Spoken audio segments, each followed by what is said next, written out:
Thanks so much for joining us. And I was enjoying the tidbits. It talks about food poisoning. Yesterday, I experienced it, and it can be very, very painful. And if you joke with it, it will really cause even much more serious problem. And so be very, very careful about what you eat at any time of the day, especially if it's a kind of meal that is prepared early in the morning or in the afternoon, and then late evening, you want to enjoy that dish. Be very careful about how it was taught to save your own life and perhaps save a few coins you would have used for something else instead of buying medicine to save yourself. Abna, how are you? And Rana and you, unsena me presentation, na mean to me say me and Remy. It was like I was experiencing my menses. How would you know? How would you know? I have daughters, and so sometimes when they are moody in the house, initially I didn't know. Then one day my wife called me, and I was stood in the kitchen, and then she whispered into my ears that, look, this is the reality, and so bear with them. And then I began to appreciate what you people go through, and it was like that. And that's even like now I realized to be shawayasina or and it was not easy that is just 1%. That's part one. It's just 1% of labor pain, and I'm glad you brought this up because I have a few things to share with people who have just mothers who have just delivered and husbands. Hey, I bet you. Can it cheat? Me passion. So for Mr. What bedroom you need to rest. I was also signed the year and so and now. If you, for instance, if your wife gives birth, you need to help out. I remember when I was young, you know, I grew up in a relatively deprived community. That's how it started. And I knew that Obiwa, no, why you have them and them green, you know, bedroom, there's a name for it. No, what's on Mamoja. And you realize that, you see, the perception was on Mamoja, but actually it was good. Nutritious food. Yes. It's on another way. It's also onyambo. And so that's it. It's not because we always say if the person doesn't get help after childbirth. It's what's the year? Number was on Joe. And so now you're white, no. Why do you wear white when I think it's victory. Victory over what? Death. I remember begging for death when I was in labor. It's not a joke, eh? It's like you're going through some pain and it doesn't stop. I thought these days, unlike those days when everything was crude, these days it's almost seemingly passes. Excuse me? You have the option to choose the cesarean or do the normal birth. I mean, I didn't opt for cesarean, not because of anything, but I felt I could do it. And Jesus Christ, in the process of it, I was begging them to now take me to the theater. And, then and they said it doesn't work like that. After all the pain, you went for round 2.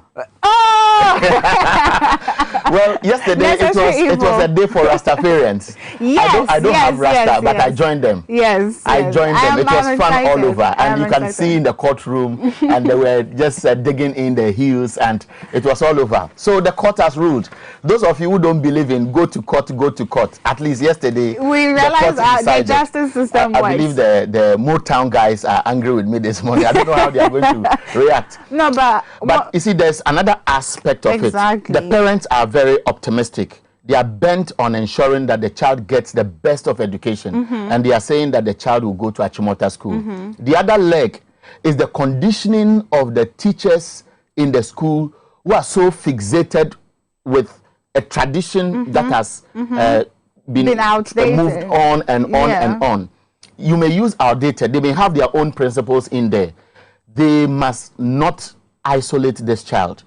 This child who will go to that school needs some level of monitoring. Especially, I will speak to other teachers who support the court ruling to ensure that this child is not indirectly tortured by the teachers of that school. And that is what GES must show interest in. Because it's victory for, somebody will say, democracy. But I believe that it's victory for the fight to support human rights. And also I like what the parents have done for the children. It gives you, the child, some sort of determination, because these days the baby how be crying also the kokota not or there's no zeal. Do you understand? So I like what they have done for their children. NG Kabonu also said something. Also says Siade, we boy flat gates. A pia go to my school, mention Pabwa, a pia fugu, a pia jabodre, and it sounded sarcastic. Yes. But there is something in there. Because people may want to exploit this court ruling. And everybody would say, okay, we are going to court and there's some reference they can make. That is where the danger is. I can only pray that people will not try to go with also able to my withdrawing day. School. But you see, I don't know. I mean, the outlook doesn't really affect the child's learning. And yes, I just think I brought from now born because I mean, all the girls have long hair. They are maintaining their hair. There are some schools that don't even wear uniforms and they wear their house attires and go. So I don't think that they should be focusing on the outward appearance. What they should be focusing on is what they are putting into the child. I mean, you can talk to me in a way that I would even want to cut my hair.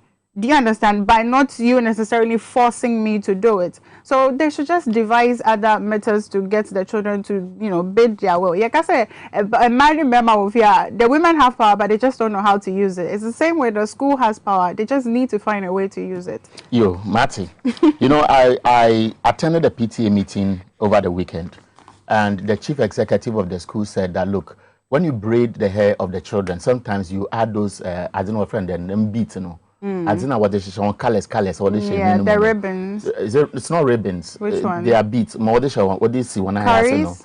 Yeah, beads. Yeah, right. Beads. So they were saying that some of the other children pluck them and they put them in their mouth. Sometimes they swallow. Children are very, very, very can be very exciting, and so you can decide that by this ruling, I'm going to a private school. I will insist that I want to braid my child's hair and I want to put all kinds of colors in it. Yes. But it can be dangerous. So use common sense to approach this ruling. That's what now let's look at the papers. Right, before you get to that, please let me make some money. Please, our #1 sponsor, X Natural Mineral Water. Simply natural, no artificial additives. It's natural. You're drinking, you can tell that you're drinking good water. And I tell you this for a fact because I drink it all the time these days. But if you're thinking of distributing, then kindly call the numbers 0540-585-599, or you can also call 0243-249-245. X Natural Mineral Water, simply natural. Also, when you see me smiling, you know what I'm about to talk about. So there is a Lawson product as well. There is a Lawson herbal ointment for general body pains, ABR joint pains, arthritis, bina menstrual to bina yedi fine. Our refund say bina baby so ultimi ma ukunu na so you to be no the attrition. You never know what might happen by the end of the massage. Also, there is a delay man capsules for the men in case you want to enlarge certain things. It's a supplement basically, so you can also patronize that, or if you feel your husband or your boyfriend is lacking in certain areas when it comes to, you know, the romantic side, and you can get the delay man capsules as well. Also, there is a law care mixture for the women. Oba opeso CSC hunai for oba sima Mr. Wanawaji Lawson law care mixture no, it will cure you from ABA candidiasis, it will cure you from gonorrhea, any STI that you can think of. Also, ABA now per shape, but unis called by liposuction. Liposuction crown is not advisable. We Lawson you know law care mixture no is CSC baby our person we can see or ABA can see no per straw, beba straw per form beba form. You understand what I'm saying? Also, there is the Lawson herbal mixture, and also for body pains. My can't say ways. I remember me there be also AC boy, also fan a boy. So and I don't pay what that had say. Last time Dr. Lawson back house, I man what.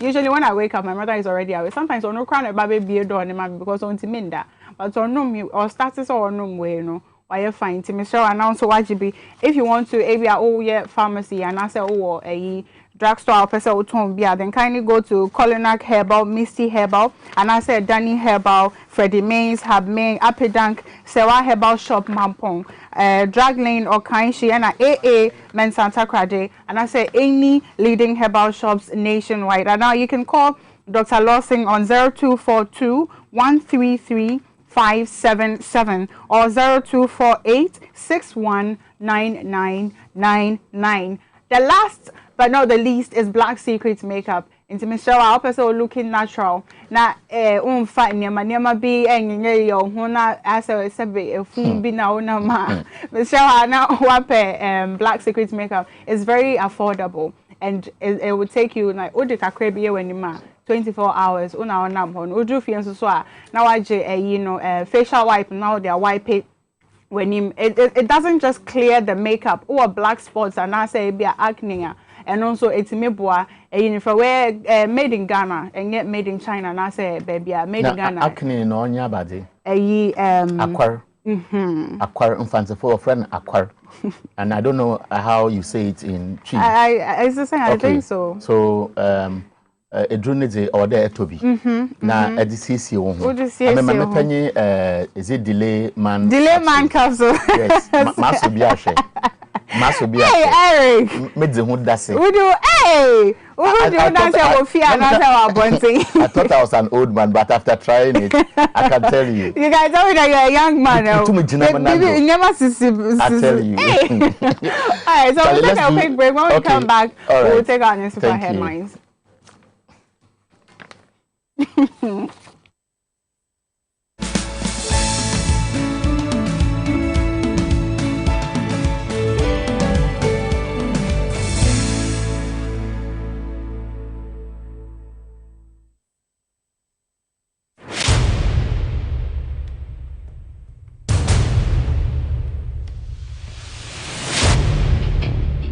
The average human body mass should have at least 60% water for optimal performance in any physical or mental exercise.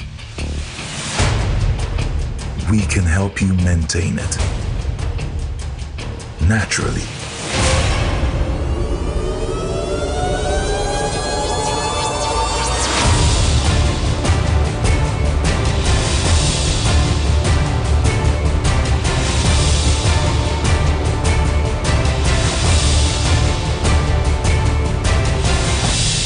X Natural Mineral Water.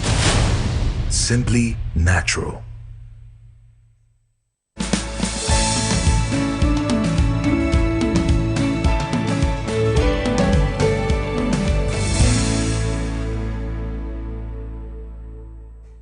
So let's do the newspapers. Ghanaian Times on its front page, the banner headline has to do with traders back on the streets. Remember, the AMA and the Regional Coordinating Council said they had started a project, an exercise to clean the streets of Accra. And some traders came here and they were complaining. And the Ghanaian Times on its front page says they are back on the streets. And the story, the details are on page 16. But there are other stories.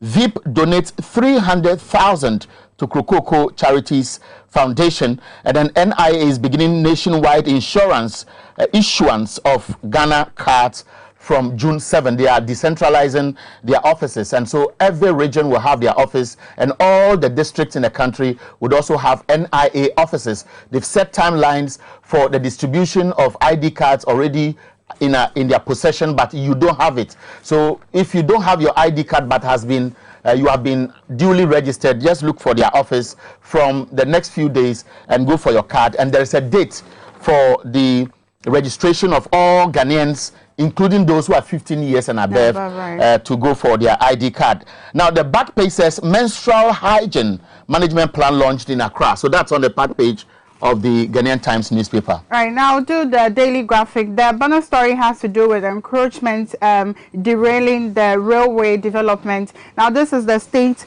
from the current situation of the railway line from Edum, which is close to the railway station near Kijitia in Kumasi. Also, other stories talk about ECOWAS condemning actions leading to Mali instability. Court has ordered Achimota School to admit the Rastafarians, which is good news. It tells us that the justice system in Ghana is working. Also, to commemorate the World No Tobacco Day, on the back page of the Daily Graphic, it states that shisha and electronic cigarettes are not safe.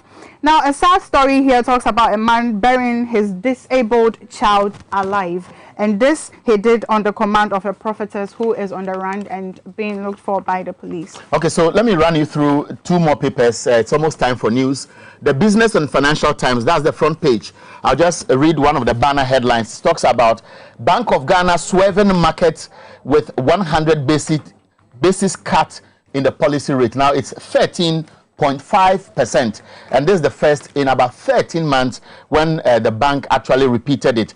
They are saying because of COVID, they have to reduce it and manage the way forward. They are expecting that banks will also reduce lending rates. The front page of the Daily Dispatch: banning of excavators will not lead to judgment debt. That's what the Attorney General is assuring the state. Right. Wife also chases husband to death. More stories continues inside the Chronicle. Also, national security swoops on suspected Chinese drug peddlers. Confusion has rocked oil marketing companies, whereas DVLA to clamp down on bugger number plates. So if you have some italized number plates and colorful number plates, then please look out, because the DVLA will be on you soon. That's why we go for the break. Wisdom Hedejome is standing by for the news.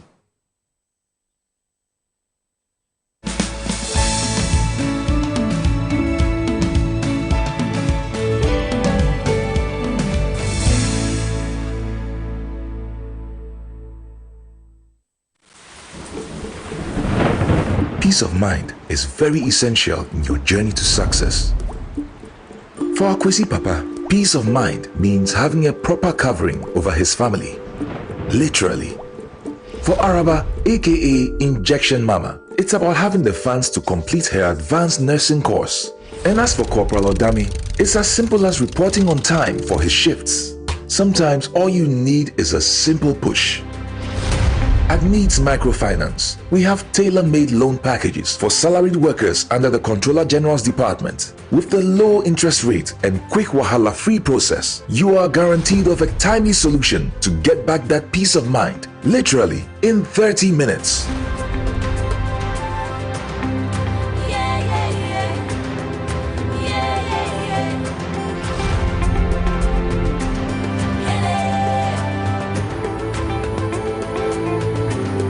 Needs Microfinance.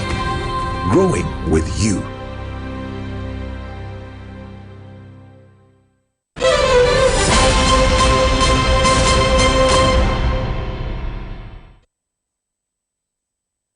And in the next 15 minutes, jubilation galore in Rastafarian communities has called rules against Achimota School. Also, private laboratories cash in as public health facilities explore alternatives following decision by striking laboratory technicians to snub NLC directive. This morning, we shall tell you about low publicity and low interest in the next batch of nominees due for vetting tomorrow, as we hear from why some people are fast losing hope in the essence of the exercise. And later, African media giants meet in Accra today to brainstorm on emerging threat. This is TVX Xyz News, and you are welcome.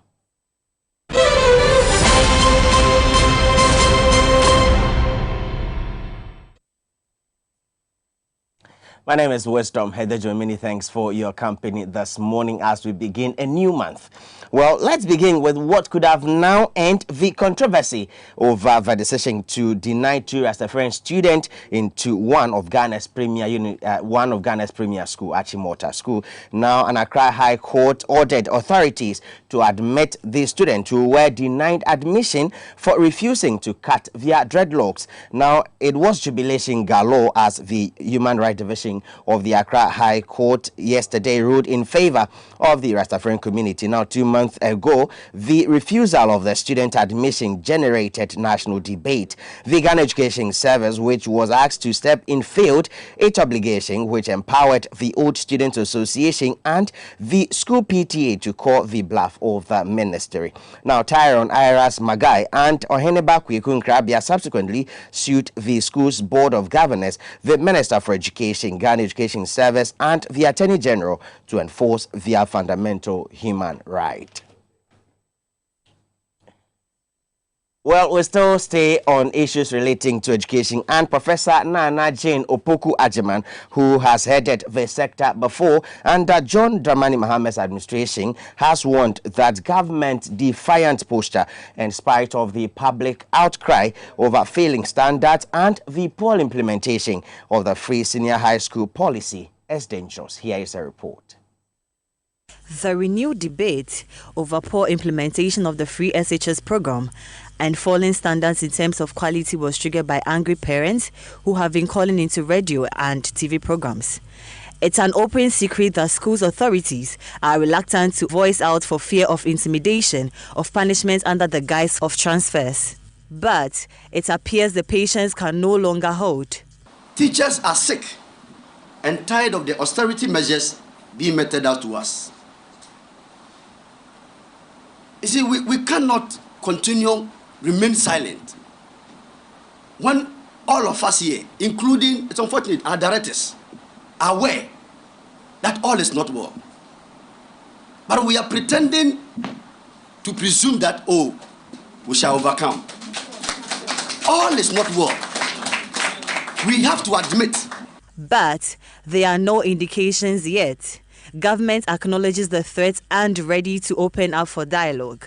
This was President Nana Akufo-Addo when he received an honorary Doctor of Philosophy in Educational Leadership degree conferred on him by the University of Cape Coast over the weekend. I got the clear impression free SHS had been endorsed by all political parties, and all we needed to do was to keep improving it. Would a spirited defense of the free SHS policy constitute an attack on press freedom? I wonder.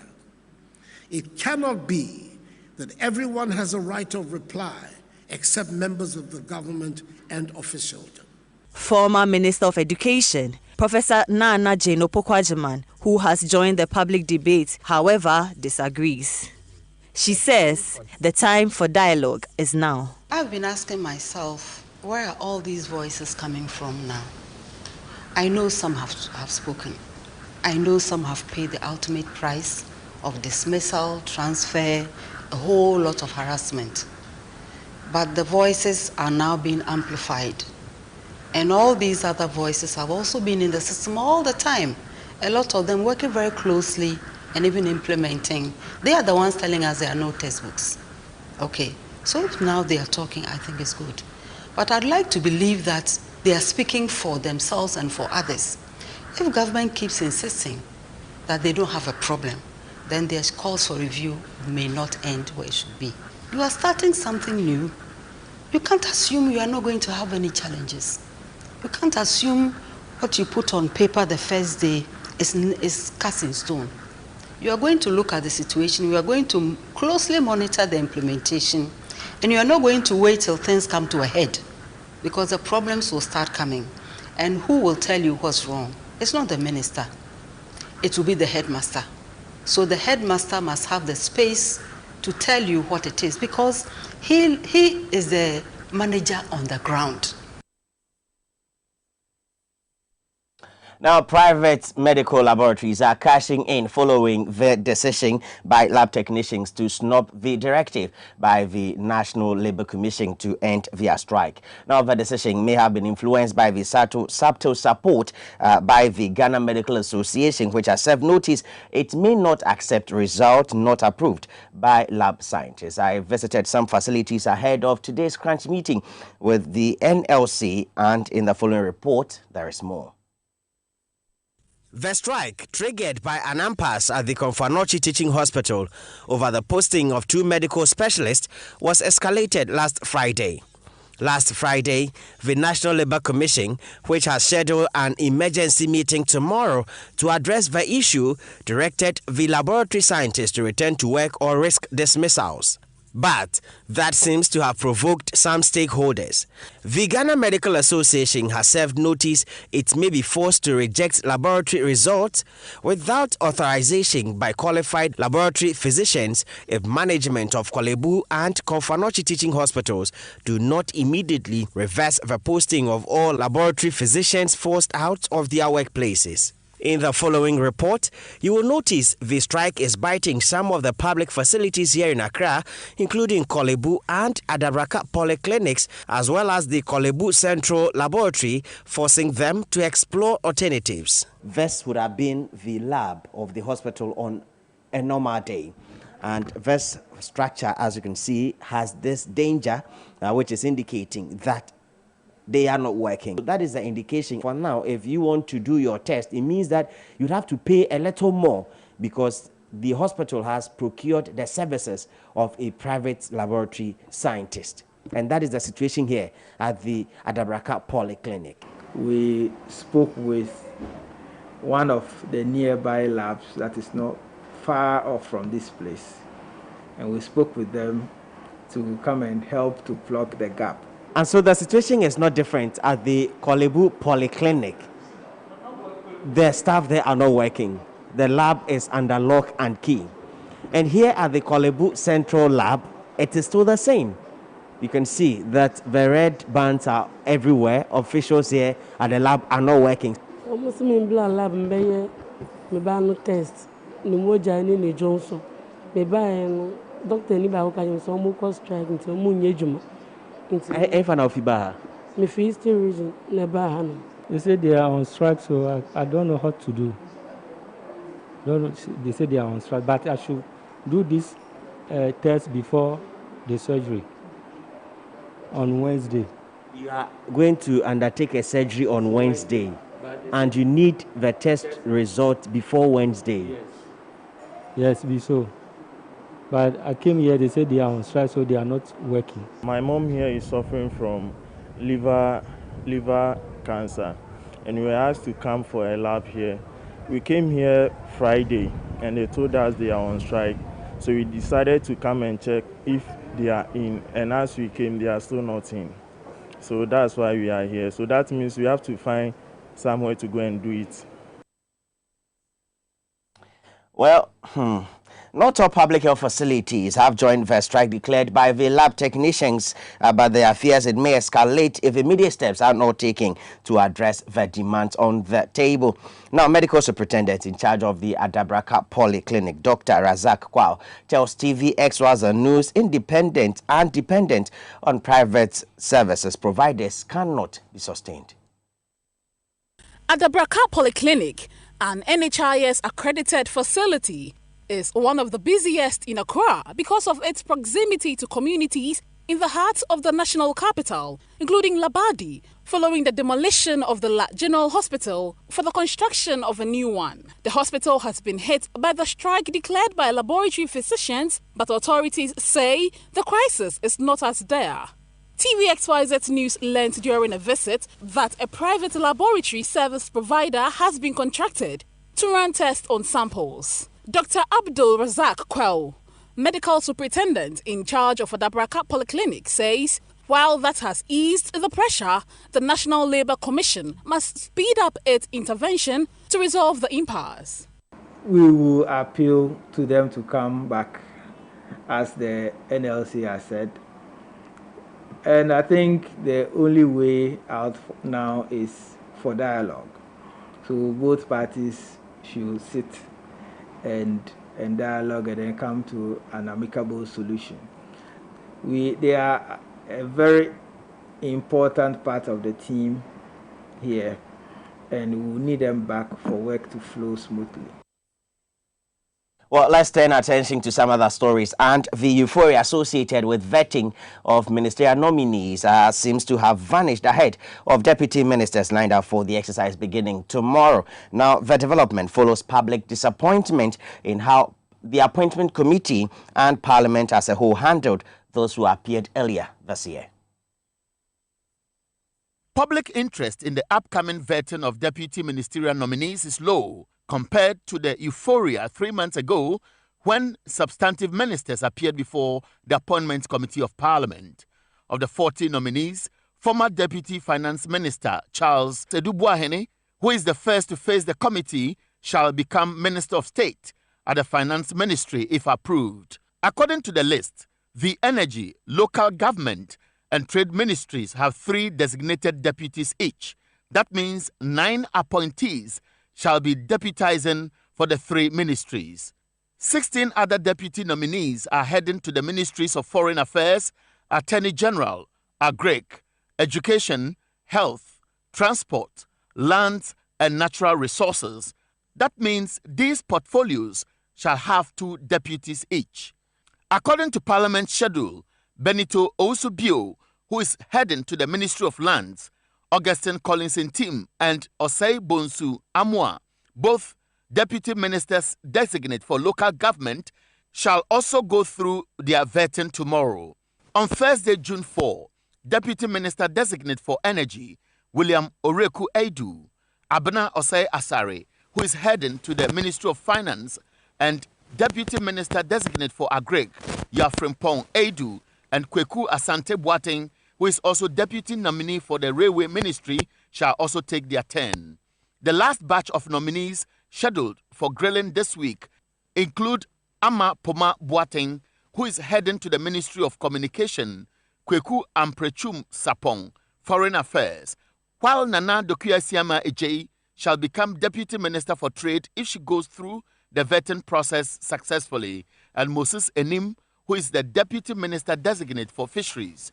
TV XYZ News has been engaging sections of the public on their expectation.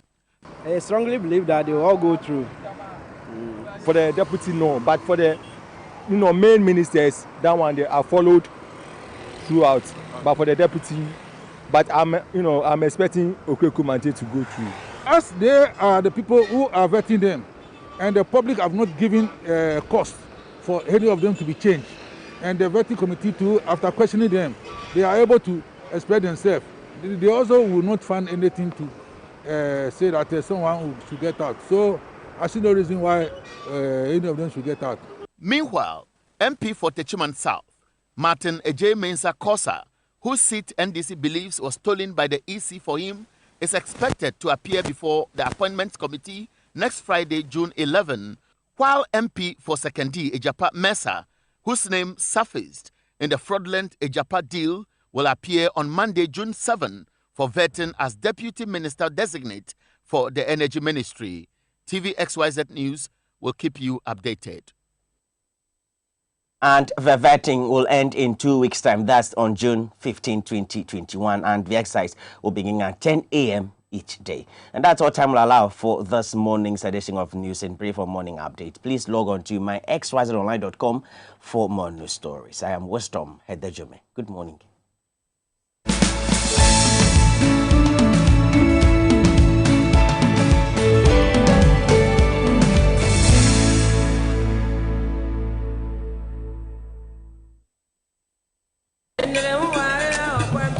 And I who is it? We are fantastic. Say, dear, we in charge when you feel one cassandra. Losing the layman capsules. A mouse is in Koto Juma yet dream. No bread you must have with Shan Cassandra. Nana, no, near. So, Losing Lotte, Mr. And this is you. I'm always what if you want to. You're free to come to I say for. Semi boom rahonam simi dia semwa mi mwatentia losing Lotte Mr. Losing the layman capsule. Mo yo bem mo ya nana. Hello you. Losing Lotte Mr. Losing the layman capsules. Do you know what you feel? Delay man capsules and men if you do what they cronkwan and a low care mixture so a pay for a ma woman no for anyone I want if you do what train son can FD Ashisha sa a jedi and crater you mo adia to muse a if a cran a minisika etia ye me fui a hin for pa na menya bosia edia tre me juma yimu Kai kra mabre mi yebusia ato taxi fufu. Suhum Rural Bank. Suhum Rural Bank.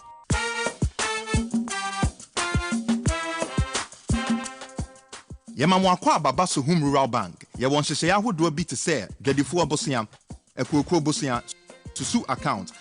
Eni da so wo ho savings account. Me bada chain savings account. Ene de akeka ho. Suhum Rural Bank was 034229186. Na won so wetumi aka sɛ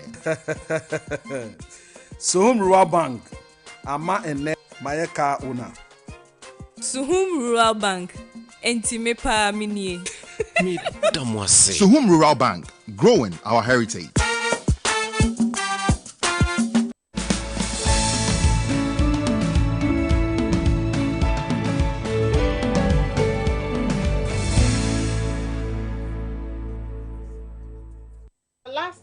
Tuesday, we tried to talk about rent issues, landlords and tenants, etc., utility bills. And I say try because we couldn't actually exhaust all the topics or the troubles that both landlords and tenants handle or deal with on a daily basis. And so today, he is back in the studio again, Emmanuel Hovey. He is the head PR at the Rent Control Department. I wouldn't talk too much because I want us to be able to exhaust the discussion today. We'll open the phone lines in course of the conversation, so you can call in if you have any problems that are rent related. I'm sure that he will be able to answer some of your questions. Good morning. Good morning. So without wasting much time, Yeah. The last time we were talking about obligations of the landlord to the tenant, and you said that we didn't actually exhaust that topic only, because I remember we spoke about the rent card, which is very important to me now, because it tells me that I can go to rent control and report and show my card and know that you will know that my landlord took more than 6 months rent from me, so you arrest him, isn't it? That's right. To be an evidence. Yes, I have evidence to prove. Right. Okay. So what are the other obligations towards the tenants by the landlord? Okay. So we just as you mentioned, last time we talked about some 5 key issues that a landlord is mandated to do under the Rent Act. The assessment, issuance of card, issuance of tenancy agreement, issuance of receipt, and paying your rent tax from the rent. Then when we have to continue, you know, when an assessment is done, the landlord is mandated to give the tenant a ample time to prepare for the payment of the next advance. What that means is, if we finish the assessment, they will give you the rate as to how much you have to charge. The tenant must be given 1 month notice to prepare for the next payment. So this is a mandatory clause under the Act that landlords. And then tenants also, landlords have obligation to recover their possession. If you look at Section 17, there are various procedures under which a landlord can fall on to recover possession or eject any tenant.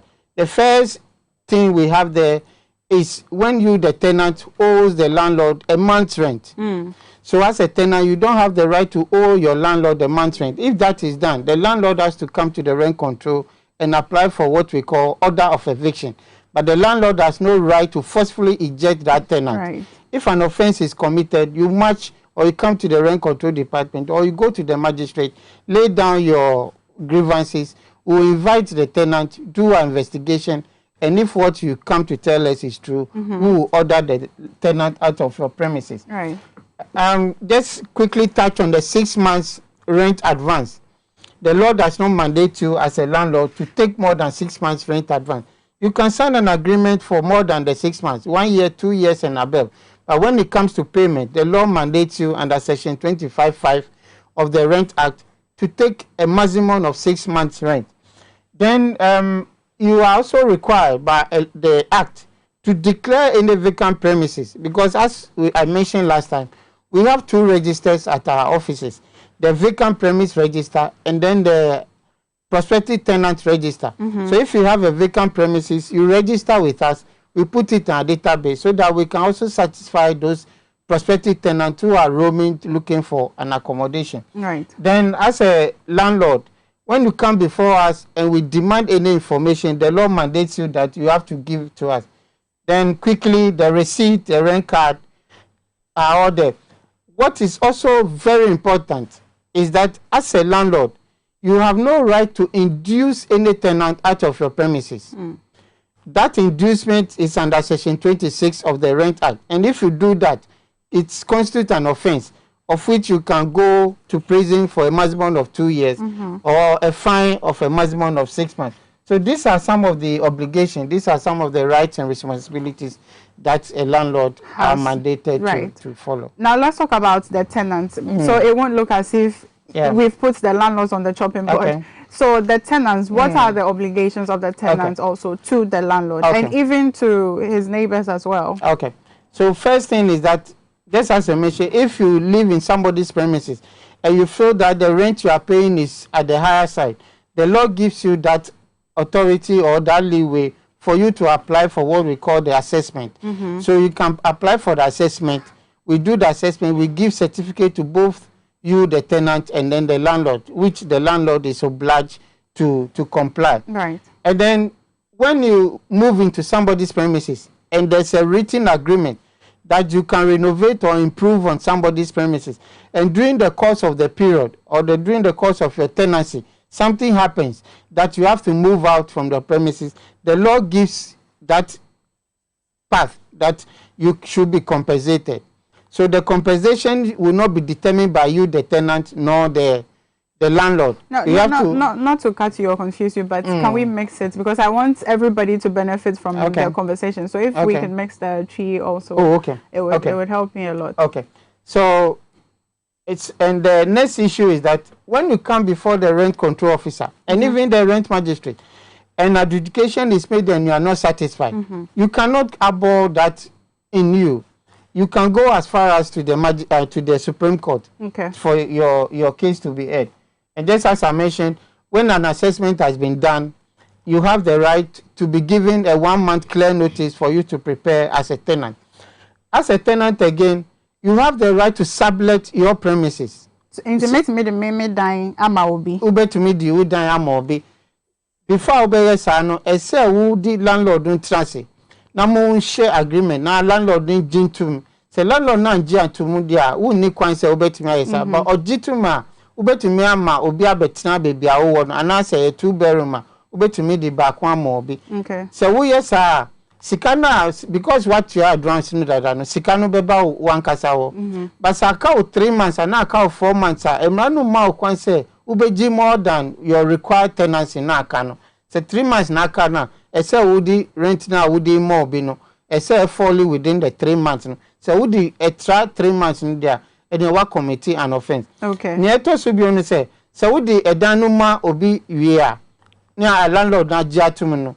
I said, would you details of the person now would in Abana? Okay. Now with the landlord. Send I say, Ukwa or now on Pacono per se or trust there or the landlord no information that. Okay.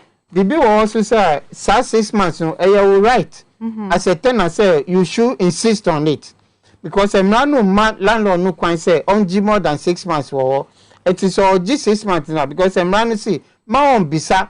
Na monji and it's obisa okra wa committee offense no and your right say ube to me I stand on your right say mean to 6 months no okay on say we yes na landlord no ni kwan say obey you sue no they are evicted. Okay. So yes it constitutes an inducement. Okay. And now under section 27 cra it's an offense say so because one person obey the required ana above rent advance na law na mandate no obe janso on ni kwansa say obe evicted. Okay. And again you have to demand your receipt, demand your red card, demand any document that tenancy agreement in your man say.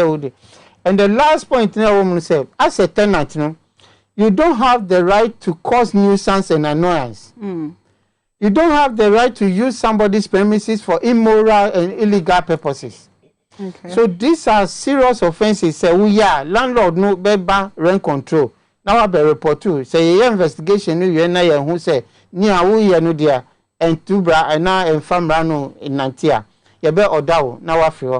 It is a key point no say who ni kwan say obe di landlord ka more than a month. It's an offense. Who need as a tenant say ube use somebody's premises for immoral and illegal purposes. I like what? Immoral and illegal purposes. Now me wo show be so. Obi wakon ni say ni landlord ba. Okay. Wanfa emra kwanso and now wanfa this is immoral activity. And now bet no obi fe now it wasn't rape. It wasn't no consent. It wasn't rape, but the fact that say unya ni ho ade dia. Now why year way there is immoral. Okay. It's immoral. And now be come to me continue obi fe. Na udi aye wo hidden point say ube call anajo na ko yadi na waba wako yadi. These are immoral things but so me worry I can let my boyfriend or my girlfriend come to my house. That is allowed? Of course it's allowed. Okay. It's allowed, but just that if it's going to be frequent, let your landlord know, because if the landlord sees your fiancé or your future partner to be, he or she should identify that this is a person that but and you say debia na wo sisemu debia na illegal it's immoral. It's immoral. What I say debia na wo sisemu it's immoral. And now baby our current na be there who ton we and now who she we these are illegal things when you say obey it is a way na landlord need kasa na want tie na we continue here obetumi afa and also now we report to na ya victim. Okay, so maybe I'm renting will be fee. Me person me provision shop or if you are na me person be I'm too broad or na say me where. Is that also illegal or is that not accepted? No, that will all based on the agreement you have with the landlord because who ban who see me better them just for domestic purposes. But ABR as a CB will help say who convert into commercial purpose. And one say who the landlord do better say no more share agreement. Okay. Say me we are investment no metia and now the become rent when na say mutrance na mushishe it should be written, it shouldn't be verbal. Okay. And ya no na edikata because chance BBC it's your word against my word. Yeah. But say paper down one na mu na mo sign here say BBC I know say mu be show na ya jina so na ya adjudicate cases. I want to take us back a little. In Tabia, let's say my landlord has gone through all the processes. He's honoring his obligation to mama a rent card. And the last time you said on the rent card, you put some guarantors details as well. How do you verify as a department, the rent control department? How do you verify this information? Because maybe there will be a number to no want to me yes sir. We have means of verification. Okay. And yes sir would you be number beba because at the end of the day say BBC we are going to follow that person. Exactly. So we do our due diligence to make sure the number you've provided is somebody we can fall on when something happens. Okay, so how do you so we have a process we do. We cannot put those things on air. Right. Yes. Okay. All right. Now if I'm living in someone's house, on what grounds can I get evicted? Okay, so Senior Mika, under Section 17 of the Rent Act, first thing I want to say, would tenant who need say who be the landlord no ka busumi back. Okay. Secondly, say landlord no ebia owo fie na ejuma di no akọ baby, but ejuma no akosi say we time no soon here. But ebia onu so ne juma no wawie ente say oba back na. Or kwan say a man ma kwan say or bet to me I take over. But before bears I say oh my because na tenants no see ye. But no cry ye say ye two tenants na and now ye ma landlord no trap baby or one. What will be the consequences? Okay. And it say who tenant to say ye two na who dear no ye so high now. We insist say who say who tenants no end. Now ya ma alternative for the landlord say uncle baby non time for that short time. And in now near to should be say who landlord no a man ma kwan say who bet to me the a dino ama uba and now family member. But when na I say who committee under we have a form from 14 under the regulation. Say you attest to the fact say and yeah say who tunu now the rent will be full. Because who this allegation no but say who betremu one kasa and now the ma opposition now what Phyllis are from say who far more before we monitor you. Okay. Within 2 years no now no ma kwan say who bet to media rent you before. Okay. It say no so sa immoral and legal purposes no say who turn 2 years na magistrate to convict to say who yes na landlord so bet to me agent so now wajan so causing nuisance and annoyance. And also, okay. When now say landlord no bet to me so now or they apply for order of eviction. Me insist say we apply for order of eviction because who landlord no who need kwan say so be too mra or anima who be forcefully eject that person. Okay. I say we follow the due process by reporting the person to the rent control or the rent magistrate. We do our investigation, and if your allegation is correct, we will order the tenant out of your premises. Okay. But the tenant should also know that when you sign an agreement with somebody, say me time build see 31st December. By October, November, now I start to say we prepare baby for so ube core. And yes, sir, ube train not December 31st as soon. And so now ube run into landlord say all my grace period. And now ube run into rent control say all my grace period. There is no grace period in our laws. Right. I say we prepare now we free up. Before you move on, there's no grace period. We understand that, but even in contrast, there were friends like force majeure or force majeure, and those have to do with ABI. If natural disasters etc. happen, then it can be exempted. And this year, COVID, a lot of people have lost their jobs. Some have had their salaries slashed into two and all that. And ABI, because of that, I'm a default here. Can my landlord eject me? Please, before you answer that, we are opening the phone lines now. They'll put the numbers on the screen. If you're facing any challenges as a landlord, you're facing any challenges as a tenant, you can call through the program. And Hove, I'll call him Dr. Rent Control. He will solve your problem. He will, or the thermometer, every detective problem, and that, solve your mind. Mr. Numbers in there, it was screen is 0204 155 888, and that's 0204 155 944. You can call through the program, so you join the discussions as well. So yes. And the last question now, beside that will be a prerogative of the rent officer or the rent magistrate. We have to determine how much grace period we have to give you. It's not you, the tenant, who will forcefully demand that I say me 3 months grace period. You need 3 months. Say now within the COVID, 31st December now time now because of circumstances due to me call landlord no to me add a report too. And now one kasa over to me about rent officer. Now I apply your friend ground Apple time, your friend time extension. Hold that thought. Hello, good morning. Good morning, madam. Me patrona umpo to say. Nyankopanda chama na o na echefu inala. Where do me here, Erico? I'm not to make a fancy motino. Oh, yeah, what can the matter? Okay, it's in Pacho yet you no come me. You, Mr. City, and Chichi Papa, what remember?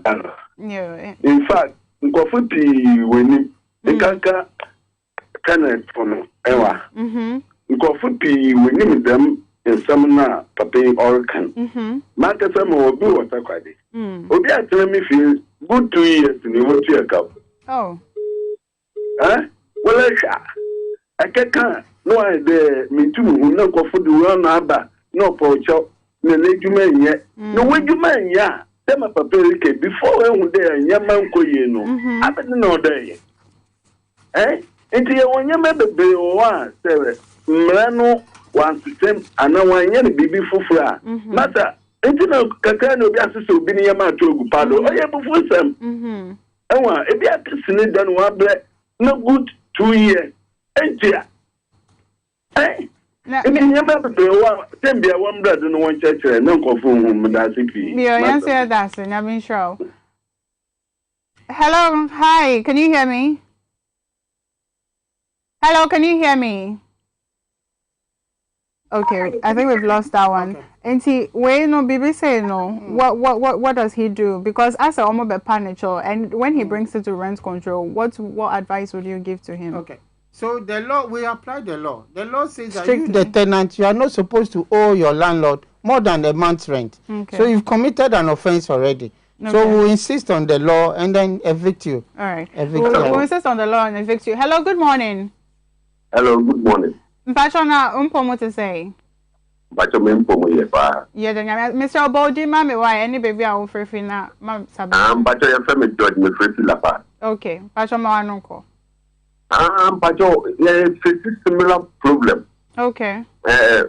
By agreement ye no 1 year ya 6 months na loan ye. Okay. You buy ye ne call for 10 years. Last year was Otiano.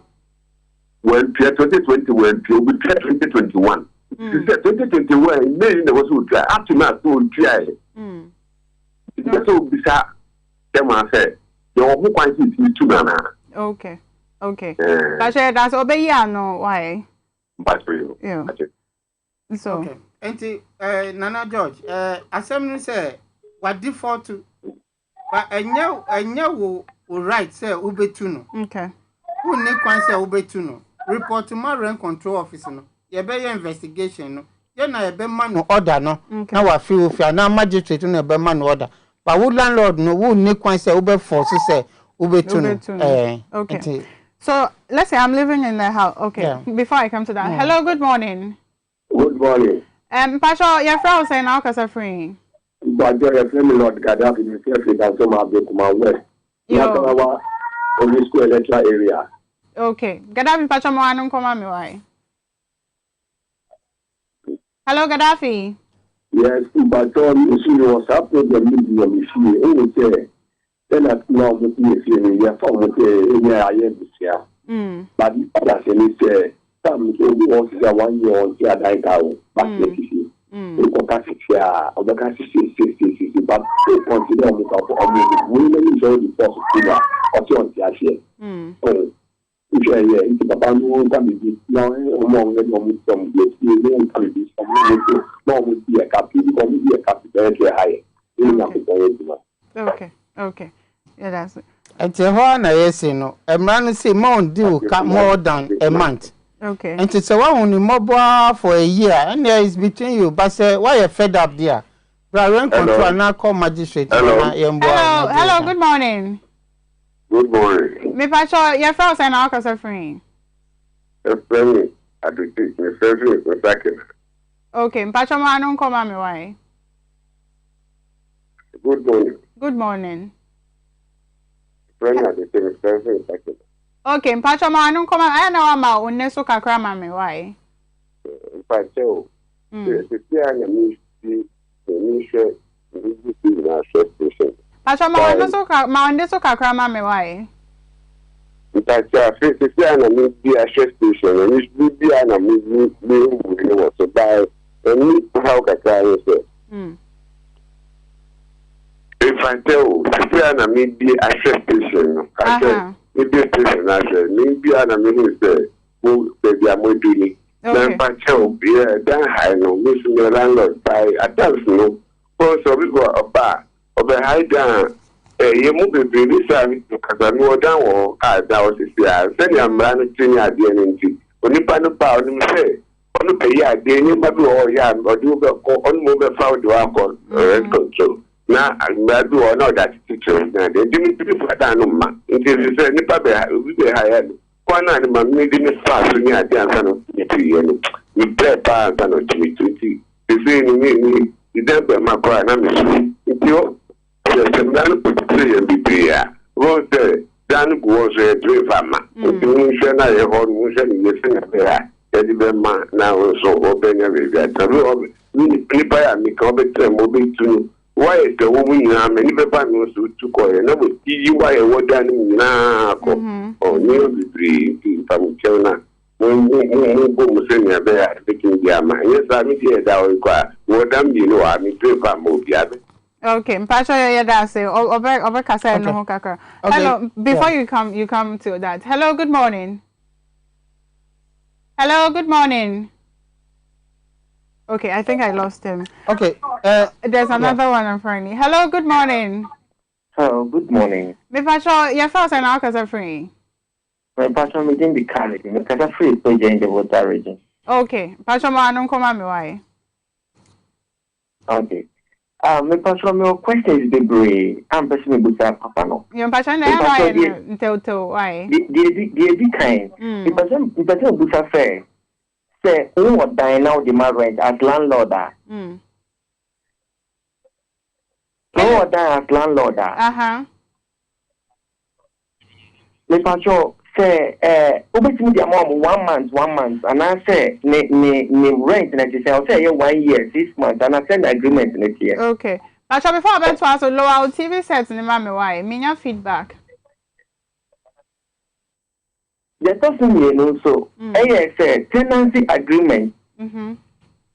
Tenancy agreement, you know how valid it is. Say there, tenants and landlord don't into agreement, and also when it comes to law, how did you go by it? Okay. And I say, how does the law affect that kind of agreement? And then you know, and they try to also a bit now make them would to when realize bill, and also. But the local police station and I say na mayor of arbitrary bill na we just hold. So that's it. You say that's a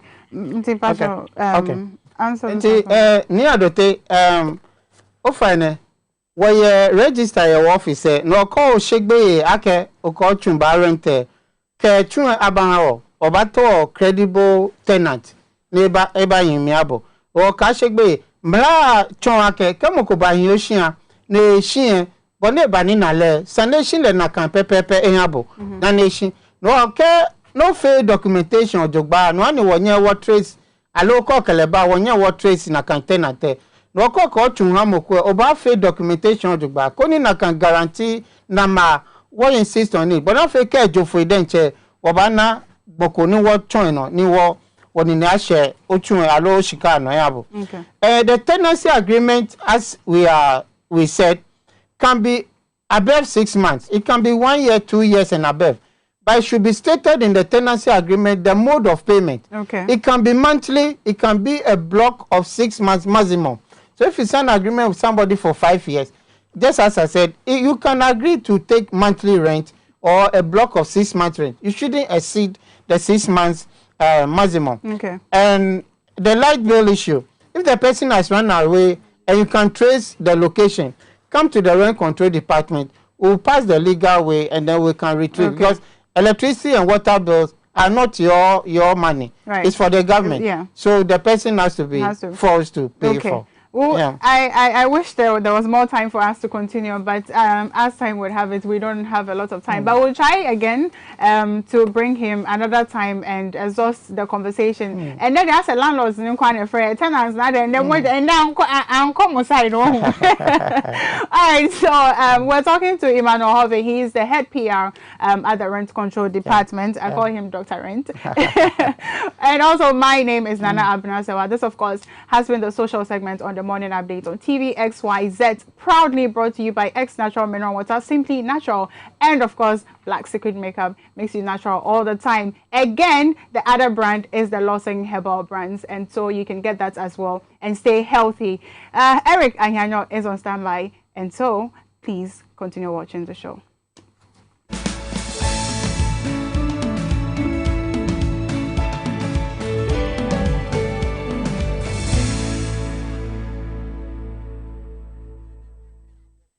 I love makeup. Applying it gives me so much joy. But when it's time to take it off, nothing does the job quite like the Black Secret Makeup Wipes. When I go somewhere and I feel really sweaty, I take my Black Secret wipe and I use it on my face. It picks me up and I don't look as tired as I did when I walked in. Before I work on a client's face, I like to go over it with Black Secret Makeup Wipes to make sure the face is clean. It doesn't leave the face dry and tight, but it keeps it soft and moisturized. Wipe say your bodo. Bakope, and it gets the job done. Or baby, and the smell makes the experience even better.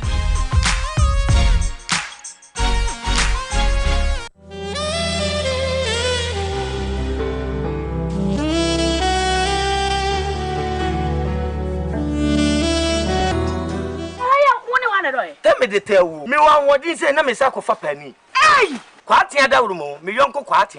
Na adawruma. Enu anwumre wu ye aduane asori wura dem ana me fefe me se adabo no. Ana kwati ebere meduro. Eduro de bere me no se Lawson Heba Mr.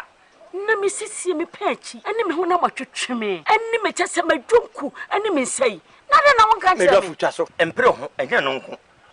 Wo de Lawson Heba ointment. Me sisi me kotodwe ni me pechi. Me ho na me yaw. Mintiwa na etwetwe me nyina. Me no ye de Israel.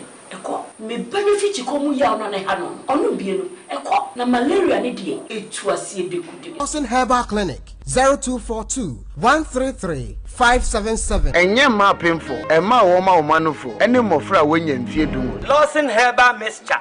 Any Lawson ointment. Ehun asedaye.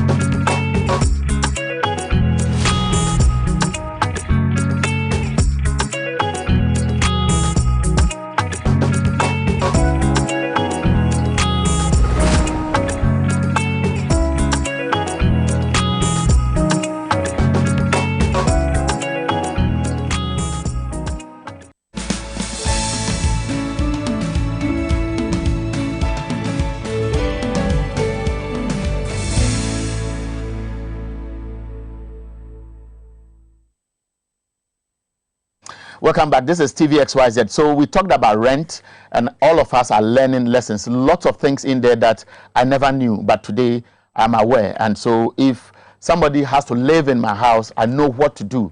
And if I also live in somebody's house, I should be able to appreciate what the law says and how we can all live in harmony, so that the investor in that property gets money for what he has done, and then you living in that house to show some respect for the support. We all know that the differentials in terms of the housing deficit is huge, and so the private sector will continue to play a key role until government today and tomorrow appreciates the fact that perhaps we may have to prioritize the housing sector and pump in more money to create opportunities for people to live in affordable housing.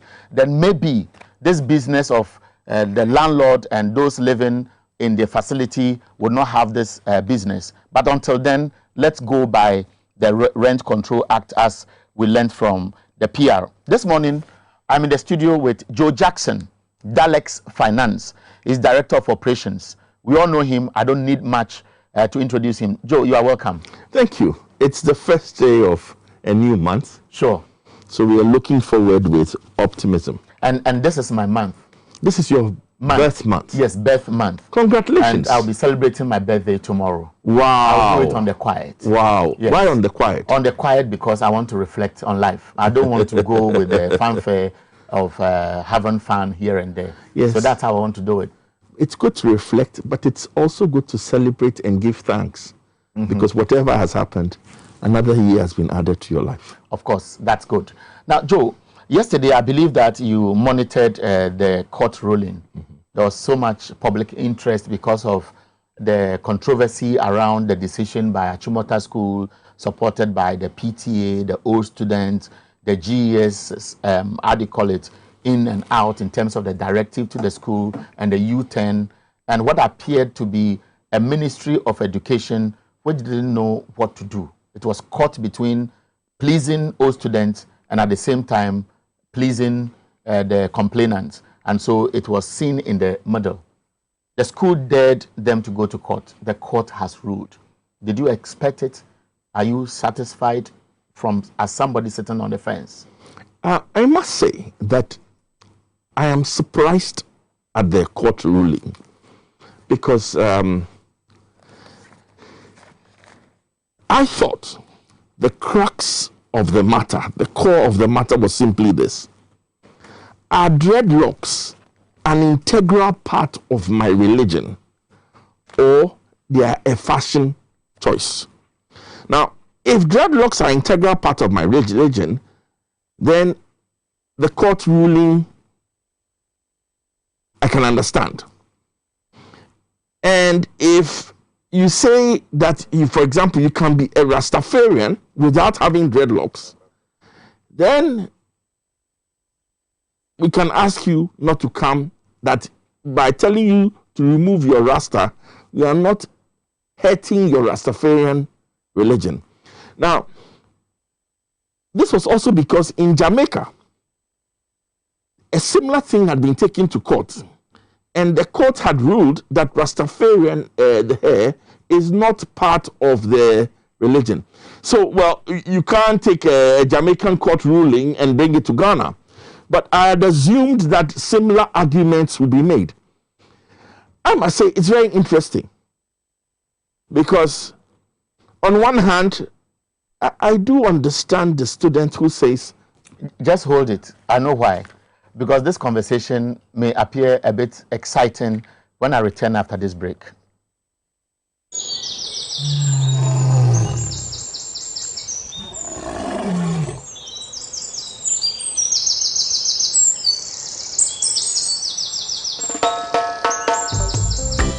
These are the words of my Father, who seated upon him throne in his kingdom.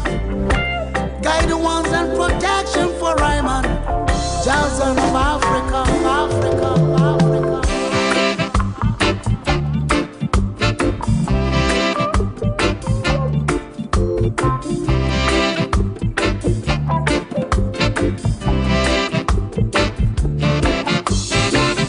Enemies are not job.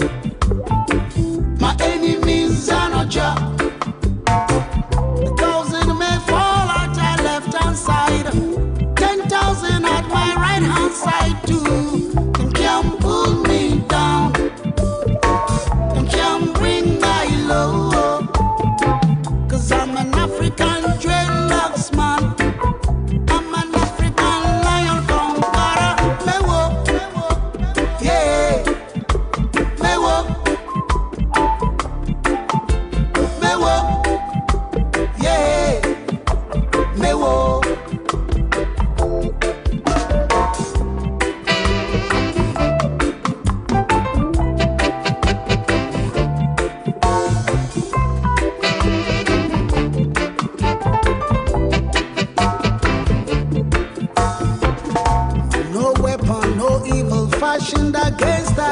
prosper.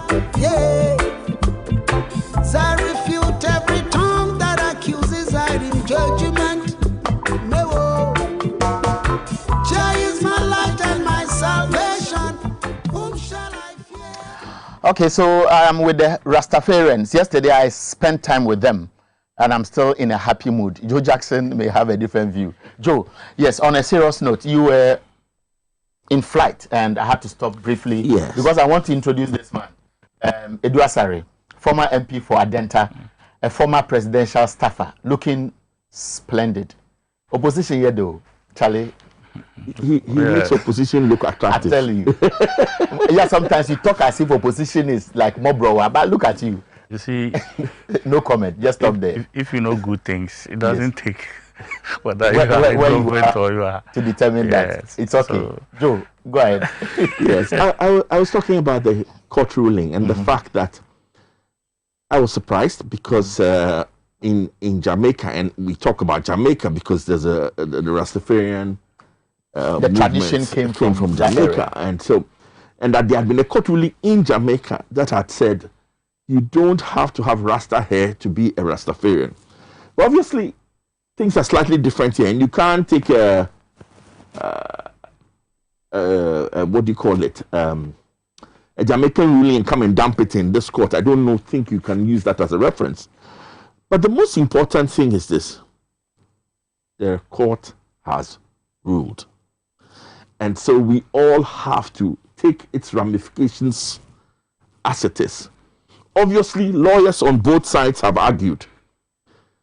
I tend to sympathize, to be honest with you, I tend to sympathize with the young man with the Rastafarian hair.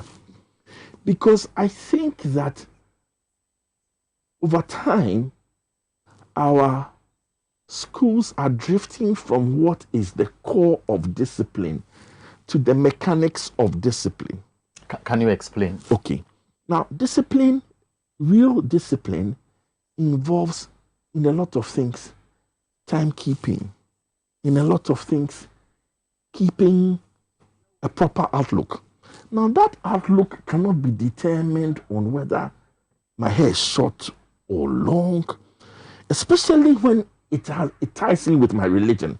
Because I worry that in a country that we allow multiple religions, we may, by default, be excluding someone.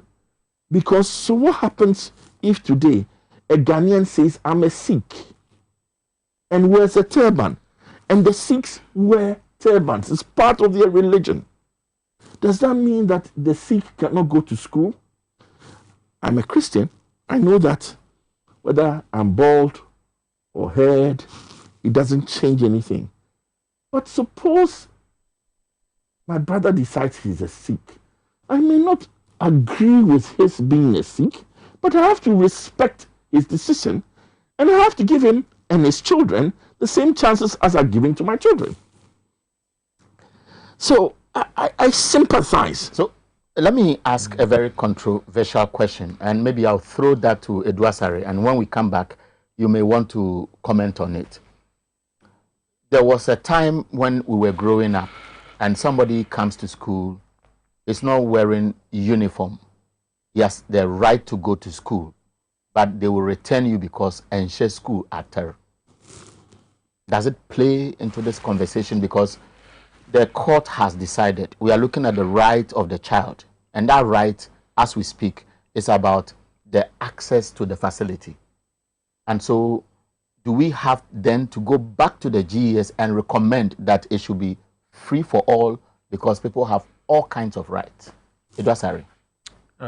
Eric, first and foremost, I will say, even though the court has ruled, I completely disagree with their ruling. I stand on the other side. I think that on matters of religion, especially in this country, you go to an Islamic school. The Islamic school has its rules. You don't break their rule. in as much as they accept or the intake when they are enrolling, they admit all kinds of students. But the school has its role. I'm not sure they run church service for non-Muslims in Islamic schools, even though they may have a certain acceptability for grouping as Christians. I'm sure the same happens in other places where it's supposed to be a Christian school, even as much as they don't run Islamic service for Muslims. They have a grouping, they have places they worship, and they are allowed to function as Muslims. So, here is the case. Very soon, when you are going to be enrolled or recruited into the military, you are supposed to have a low haircut rule.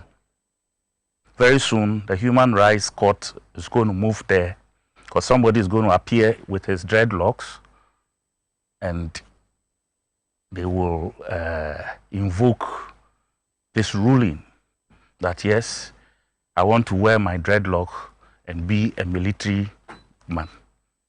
You see, with the human rights issues, we'll get to a point, maybe a lady will say, I have the right to wear bikini at the beach, so the same I can wear in church. There must be some limits, and we as a people, as a culturally, as a cultural-based country, we must have certain limits so that we don't veer into arenas that will create challenges for us. Let's come to this dreadlock issue. And then tie in going forward what you anticipate. Yes, like Joe said earlier, Rastafarianism does not necessarily mean you must wear dreadlock. For the Haile Selassie himself, who is supposed to be the Lion of Judah? Or in fact, yesterday, most of the speeches by those who addressed the media made reference to him because he's an icon. Exactly. Did he wear dreadlocks? I don't think so. And as he said, there's a law in Jamaica where the bigger base of the Rastafarian sect is based.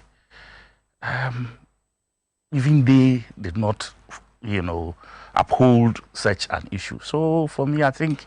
So probably, for you are disappointed? Yeah, I'm not disappointed, okay? I wouldn't say so. But I think when they say uniform, what does it mean?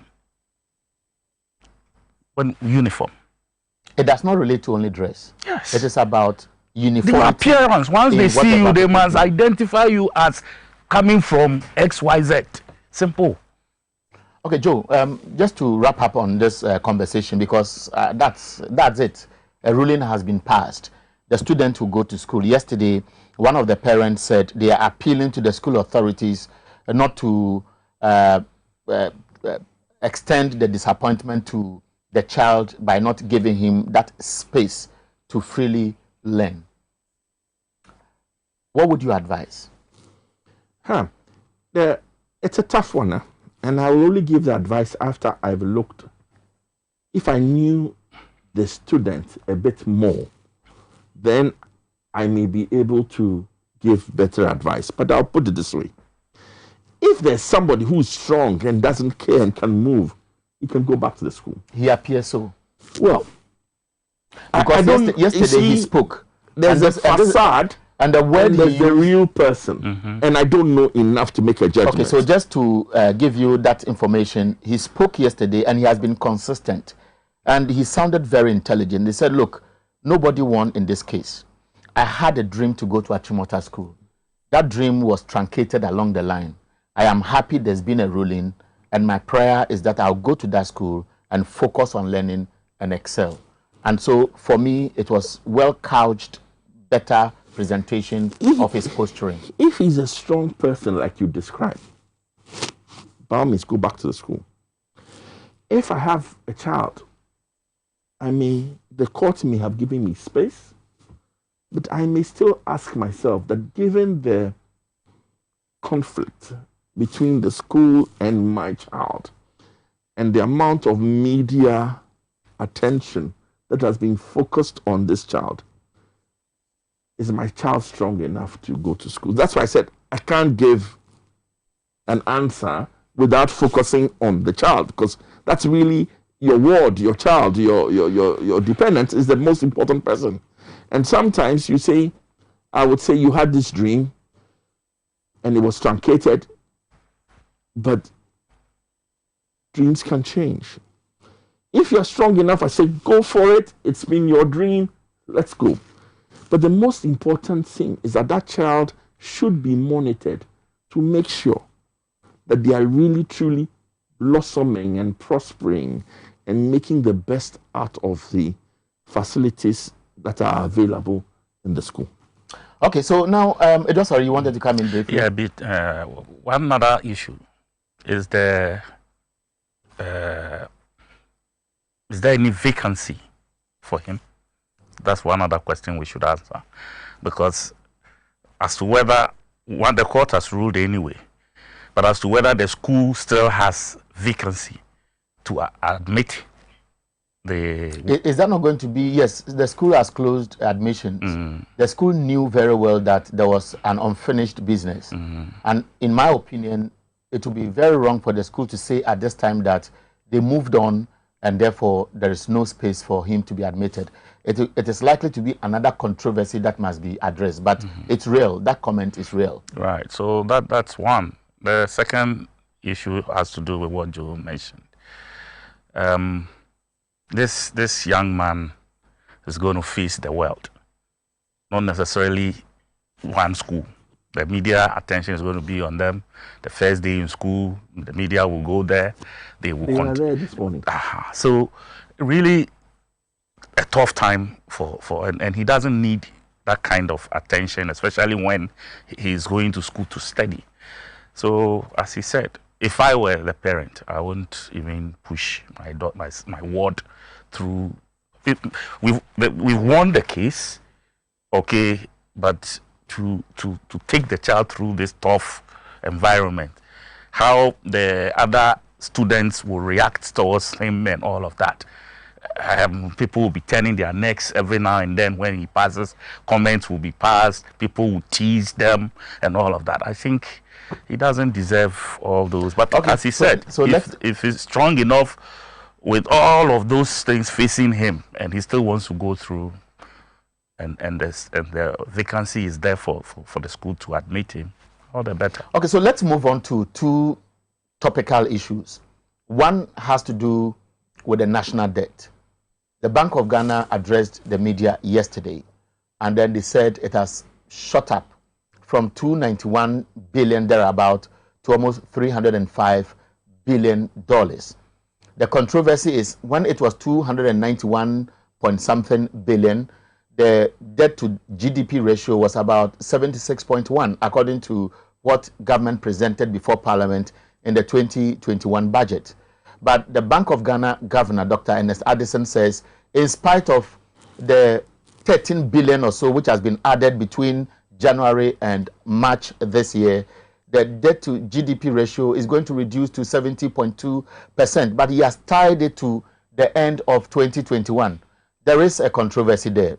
Again, I'm sure you have watched a video that is trending. It is a CCTV footage which showed DSP Azugu. DSP Azugu's name comes up and people raise eyebrows because of what happened in Ayawaso West Wagon, the Milshot Commission report, when Caleb Kuda was arrested and was manhandled at the National Security Secretariat, the fact that the decisions taken did not affect him, and now his name is in the media. And as we speak, the MP for Amenfi East has petitioned the Inspector General of Police, and the IGP has ordered that he's investigated. I want us to watch the Amenfi West, MP for Amenfi West, sorry for that slip, but let's watch that footage. That footage, we are told, was captured on the blind side of DSP Azugu and his team, because when they went in there, witnesses said all the CCTV cameras that were on site at the hotel were destroyed. And so just watch the CCTV footage as the conversation continues, and you would appreciate why the public interest is in what is happening now as we speak. Now, I'm sure, let me quickly move into this conversation, starting with you, Edwasari, but I'm told the footage is available now. You can watch the footage because it's a CCTV footage. I'm sure there is no sound at the background, but it's gone viral, and that is it on the screen. So you would realize that these masked security men entered the facility. They took positions well armed with AK-47. There's nothing to suggest they are national security operatives. There is police detachment at Amenfi, in the Amenfi constituency where they went, and you see LCP Azugu, DSP Azugu walking in there, and that footage has gone viral. So that's him you see walking in there, and it only is reminiscent of the concerns that have been raised about the recruitment into the national security and whether they are doing things that are mandated by the state. Edwasari, let me start with you to run your conversation because I know you have followed this. Eric. Hold on. I'm told that the MP is on the line. He petitioned the Inspector General of Police. And for clarity, let's listen to him. Good morning. Good morning. Good morning. How are you? I'm very fine, sir. We want to be brief in this conversation with you. But Eric, you have petitioned the IGP. What informed your decision to petition the IGP when these operatives may have gone there to accost the Chinese officials in that hotel at the time? Okay. Let me thank you for the first place, and let me greet all your cherished viewers this morning. You see, my motivation for this petition is that national security operatives came to the constituency, and unfortunately, they have caused mayhem in my constituency. The idea of coming there to do the nation's work isn't my problem, but the circumstance surrounding the operation is what I'm not happy about it. And I've petitioned the IGP about it, including the Interior Ministry. You see, on the 7th of May, yes, they came there, the team, one Azugu, one DSP Azugu, he led the team to the area. They went and attacked most of the shops around the casino. Not even the casino. You see, what you are seeing there is only with the casino, but shops around, and collected about 3 million Ghana cedis, including gold. Attacked pedestrians, attacked taxi drivers, motorists, and other people. To the fact that the Divisional Commander of Ghana Police Service, the District Commander of Ghana Police Service, the Immigration Commander, to the scene, and they were attacked. They were attacked? Is that what you are saying? In the interview here this morning, they came there and they were attacked. It's not serious. You see, this isn't how we do national security operations. The divisional commander is around, the district commander is around, even the research executive who is in charge of the security within the area. They were not informed. And having come in also to come and have a first information of what you are asked. Okay, Honorable, we don't want to spend too much time with you because you have petitioned the IGP. How are you going to ensure that this case is thoroughly investigated and there will be no cover-ups? Briefly.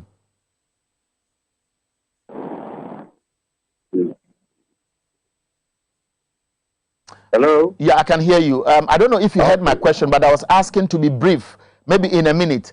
How will you ensure, since you are the petitioner, that there are no cover-ups? In a minute.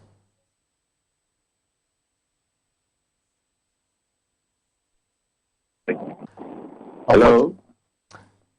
Yes, Erica Full, I've heard you. I wanted to find out from you, in summary, how will you follow this to ensure there are no cover-ups?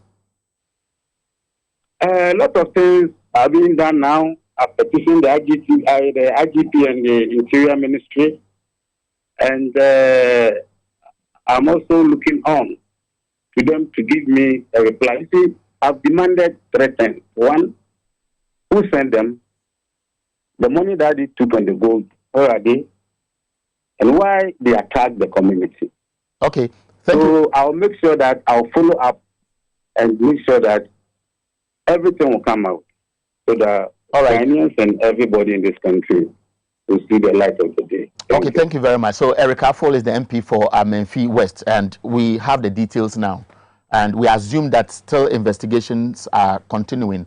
But in view of what we know in the past and what we have just been told, how do you see things going? Well, Eric, I've been monitoring the radio stations around. And I was thinking that with this video circulating on social media, apart from XYZ, there will be some uproar, especially when it has to do with this same Azugu. It has to do with this same group of people who just 2 weeks ago were the topic in most of the media space. Unfortunately, because it doesn't involve a media person, it looks like there's a certain there are doubts. The excitement in it's not about excitement. I mean, the media is not interested, but you see, there's a big danger. We are all, I mean, a clear present danger, because you see, when we had military, we were in under military governance, things like this went on, and we all, at a certain point, decided that we're going to fight as a nation to quell that kind of attitude, that bravado, whatever that the military assumed, and they were, given their own or created their own justice system. They see you, I mean, you create a problem in the streets, they just get off their vehicles, beat you up, and yank you into their car, take you wherever, barracks, wherever, beat you, take you into a guard room or something. That system is what these people are beginning to. And it started long ago. Unfortunately, again, the media has been quiet over the years, even when the public decides to raise it, especially those of us in party politics. When we raise the issues, you only pick first day, you deal with it, and that's it. When we hold a press conference and highlight issues like this, the media only picks 1 or 2, and then the rest, they dump it. It's only when the issue has to do with a media person, then there's an uproar. Look at what we are just watching. Isn't it dangerous? That's a detachment of whatever they call themselves, national security, will just go into a hotel space on whose orders, on what assignment. And until now, since the last 2 to 3 weeks, nobody is speaking about it.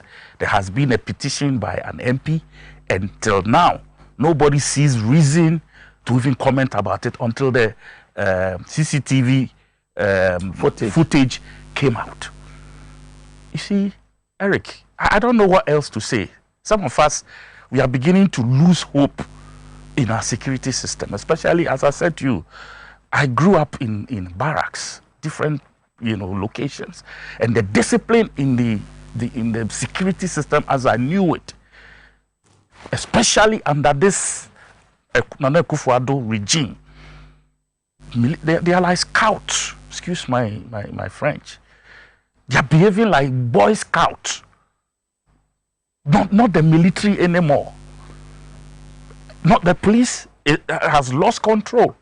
Because otherwise, what will Azugu, of all people, the DSP, have such bravado to just go around and ransack all kinds? I mean, this is a... Let me take some few comments from Joe Jackson. Joe, just recently, a member of parliament made a serious allegation indicting an entire police institution. We don't have any official statement denying or telling us how they are going to deal with him. And there is this perception that there is a selective approach in terms of enforcing discipline and the law in this country. Are we likely to get to a scenario where people will decide that we are now fighting for our rights and therefore will fight back because there's no fairness in the system? You know, there are lots of issues that should leave every single Ghanaian worried. Because each week there is another incident. Each month there's another incident that leads us to think that, call them the national security, call them rogue policemen, but whatever it is, there is within our national, our security services, an appearance of sanctioned vigilantism, sanctioned lawlessness. And you see, let me tell you what worries me. When you juxtapose this with the burning of excavators,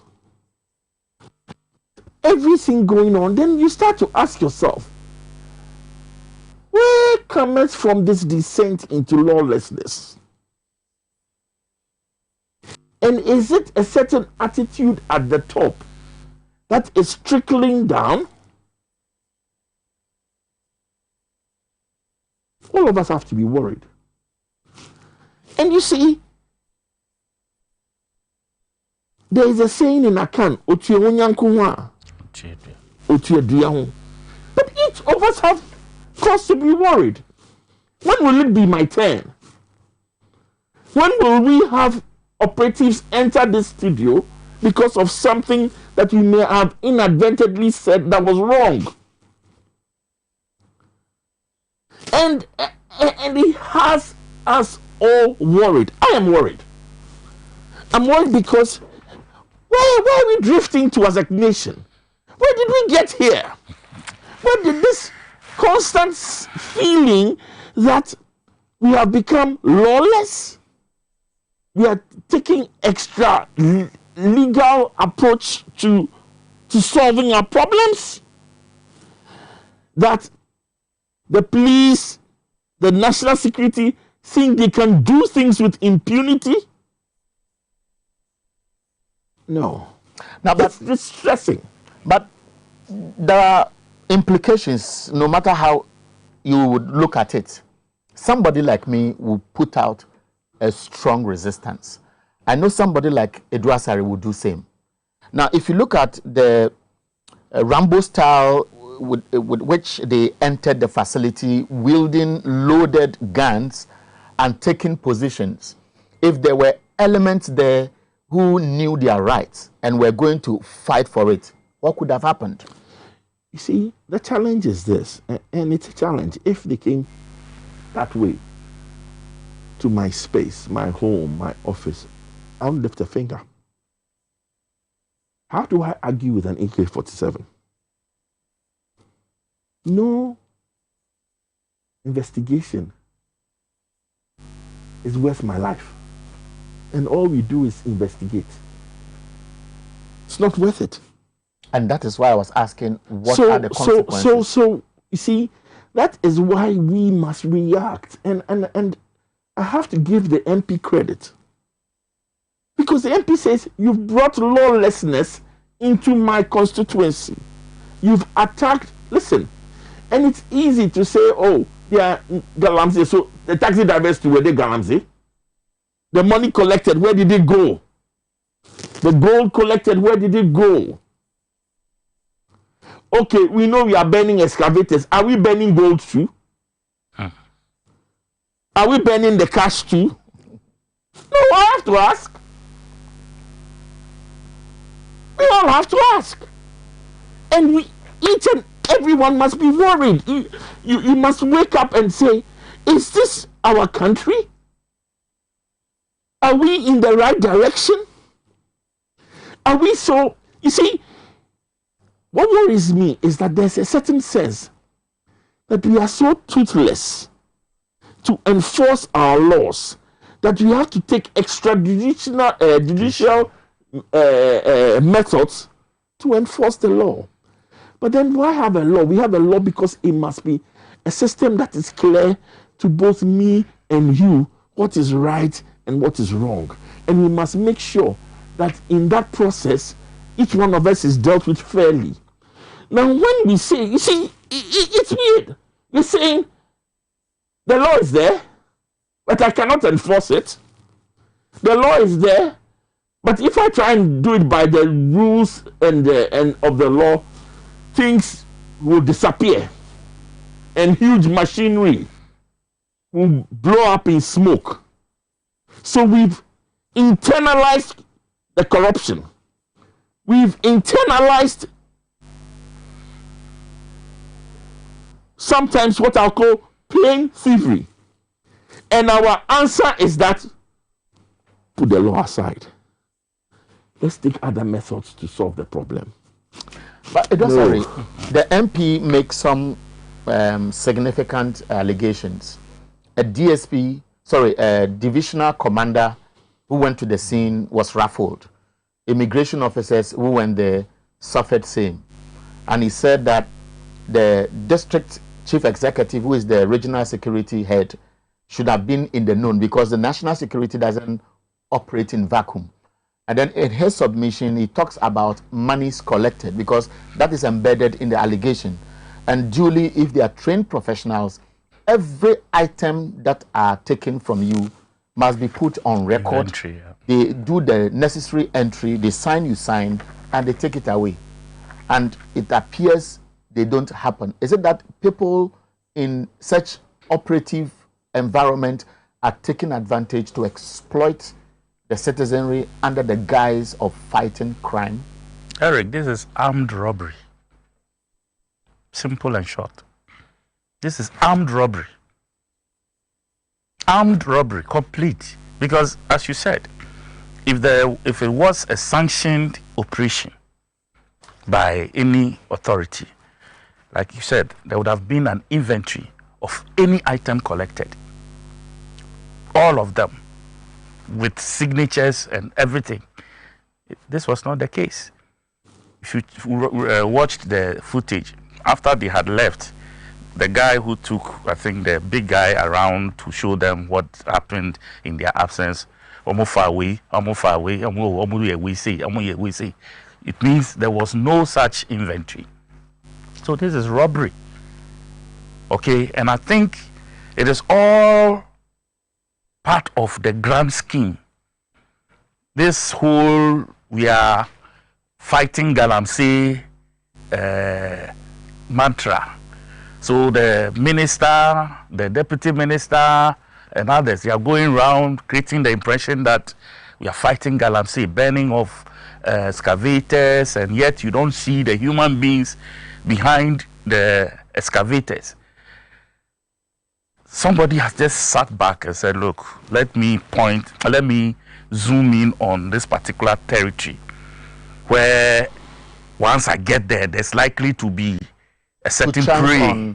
A potential prey. Exactly. And go with it. Yes. But you know that in all these, you hear people talking. There appears to be a culture of impunity. And so when I listen to the president who says that, look, there is no culture of silence because there is space for people to speak their mind as we are doing here.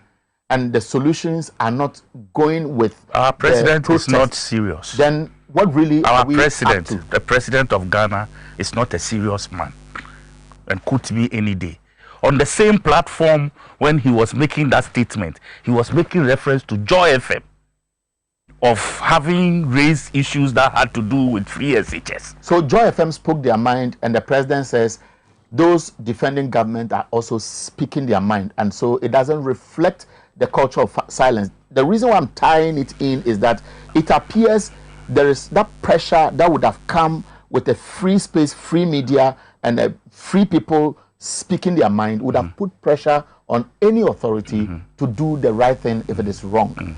That isn't happening, and we are seeing this level of impunity graduating from the low point to a certain peaking stage. Yes, our president, as I said our president, he likes talking, giving flowery speeches.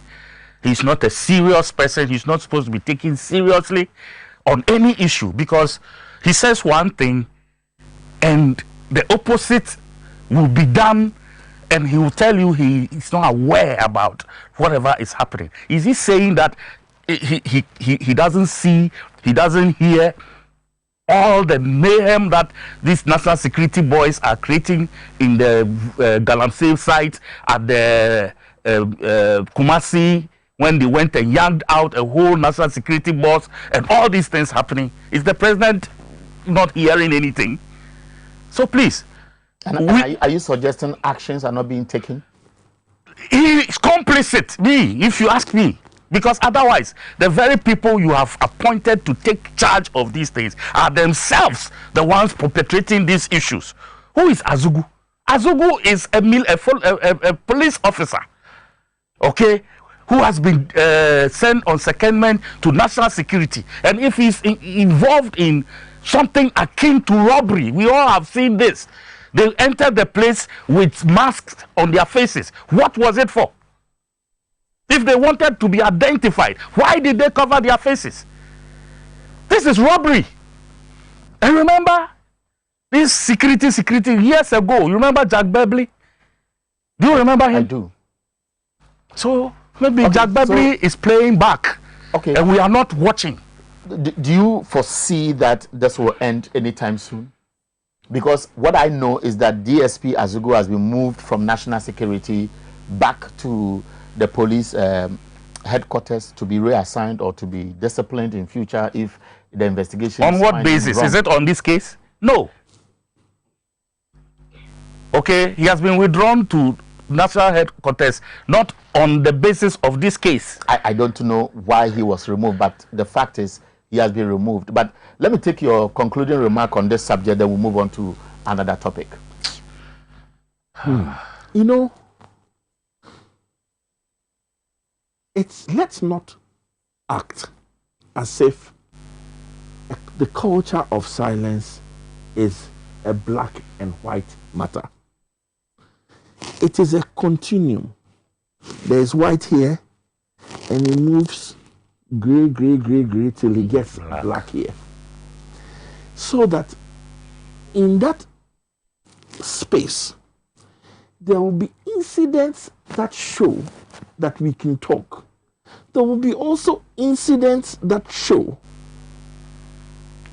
that people are not speaking because of fear. It is not a black and white matter. And so let's not act as if the fact that we are sitting here is conclusive proof that there's no culture of silence. Because you see, when I see this event, it should scare you. When you see how Caleb was manhandled, it should scare you. And so what we are saying is that it's not enough to point out that we can sit here and talk. Because this is our own country, where the culture of silence, people were taken from their homes, taken into the bush and burned to put fear in us. So when there is any incident that engenders fear, we should ask ourselves, are we slowly moving from white to black? Could it be a deliberate strategy to put fear in the people, to empower those who are leading us to have total control on our day-to-day activity? Well, I don't have enough evidence to say yay or nay. All I see is that it's happening too often to be comfortable. And sometimes we look at our leaders and we discern their thinking, and we may think we are acting in concert. You know, it is a worrying, let me tell you something, it is a worrying phenomenon. And what I see is that things are happening that are moving us from white to black. We are somewhere in the middle. And we should resist and move closer to white. Not to accept it and allow national security, whatever, to move us to the black where we are in fear. We shouldn't be in fear. And everything that engenders fear moves us from the white ideal to the black. And when we get into black, we won't sit here anymore. Okay, so do you think it can be stopped? What can stop it? I have always said it. Honorable Kandapa, I have so much respect for you. If you are watching me or somebody close to you is watching, you know it. I am a very loyal friend to you. You were like a father figure to me in Parliament. And I respect you any day. But please, your guys are putting your name in the mud. And you have to act and act swiftly. I don't want, and I don't ever want to speak against anything you do. Because I know you. And I know your principles. This is not Honorable Kandapa as I know you. Whatever is happening around you does not reflect the Kandapa that I know. So please, I am on my knees this morning. Okay? Do what is right and proper with all due respect. Because Ghana is for all of us. Okay, I want to end on this emotional note so that we'll move on to another topic. This is TVXYZ, and I'm sure you are also following us on social media, Xyz TV, on Facebook and YouTube. Just chase or follow us on our YouTube page, and I'm sure this conversation will be there. You can share with as many friends as possible. It's about time we all join this conversation to save our country. I've read a lot about security issues, and I can tell you that a time may come, maybe very soon, when the people will revolt. And when that revolution comes one day, sometimes if you track historical antecedents, the anger is directed at security institutions. And sometimes people within even join the ordinary people to fight the ills that may be experienced today. It's one country we all have. We cannot go anywhere. And it's about time we stop. And we move on to another topic. And it's about our public debt. Concerns have been raised. Institutions have challenged government figures that are put out are either right or wrong. Government has come back defending. At least as of yesterday, we know that the total national debt has crossed $300 billion. About 2 months ago, the IMF put out some projections and said a time may come very soon if we continue on this spree. By 2024, the debt to GDP ratio may be about 86%. But yesterday, Dr. Ernest Addison spoke, and he says that even though we have added about 13 billion to the total national debt, that is around 291 billion as of some few months ago, the debt to GDP ratio will no longer be 76.1 as of the time the finance minister's statement was being presented to Parliament, but will drop to 70.1%. And so the question is, how come that you are borrowing more and it appears as if there is no cause to worry? And that projection is tied to December 2021. It is also coming at a time when people say, if it appears as if you can borrow, does it make sense to go and borrow and continue spending?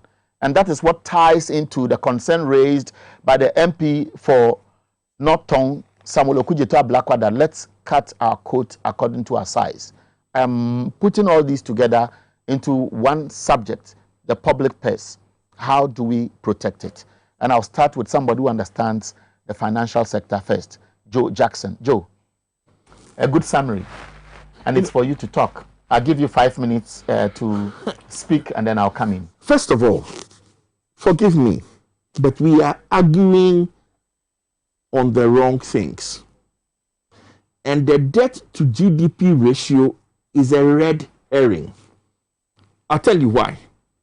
You see, the USA, debt to GDP ratio over 100%.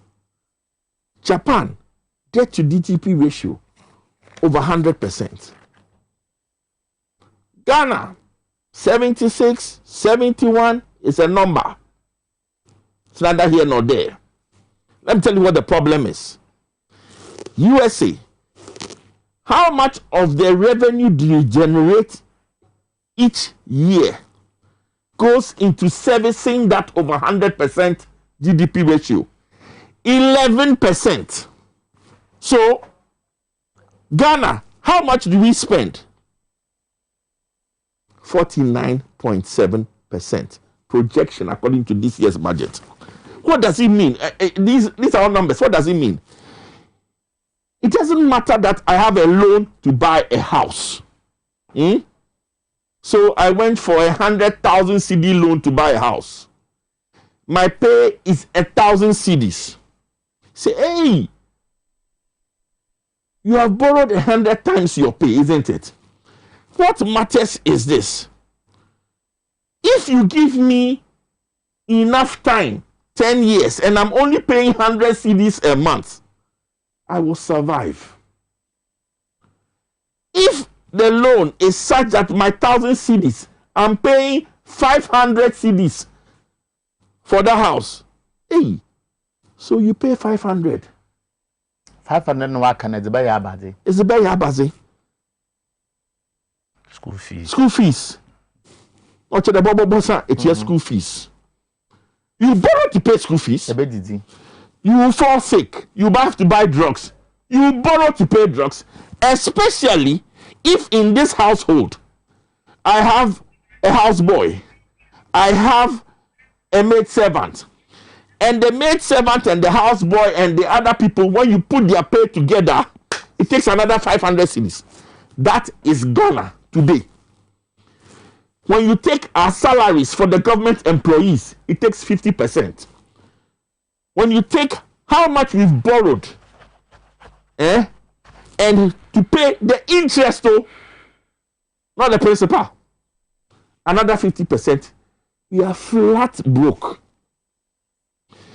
So forgive me, this argument, I'm not party to it.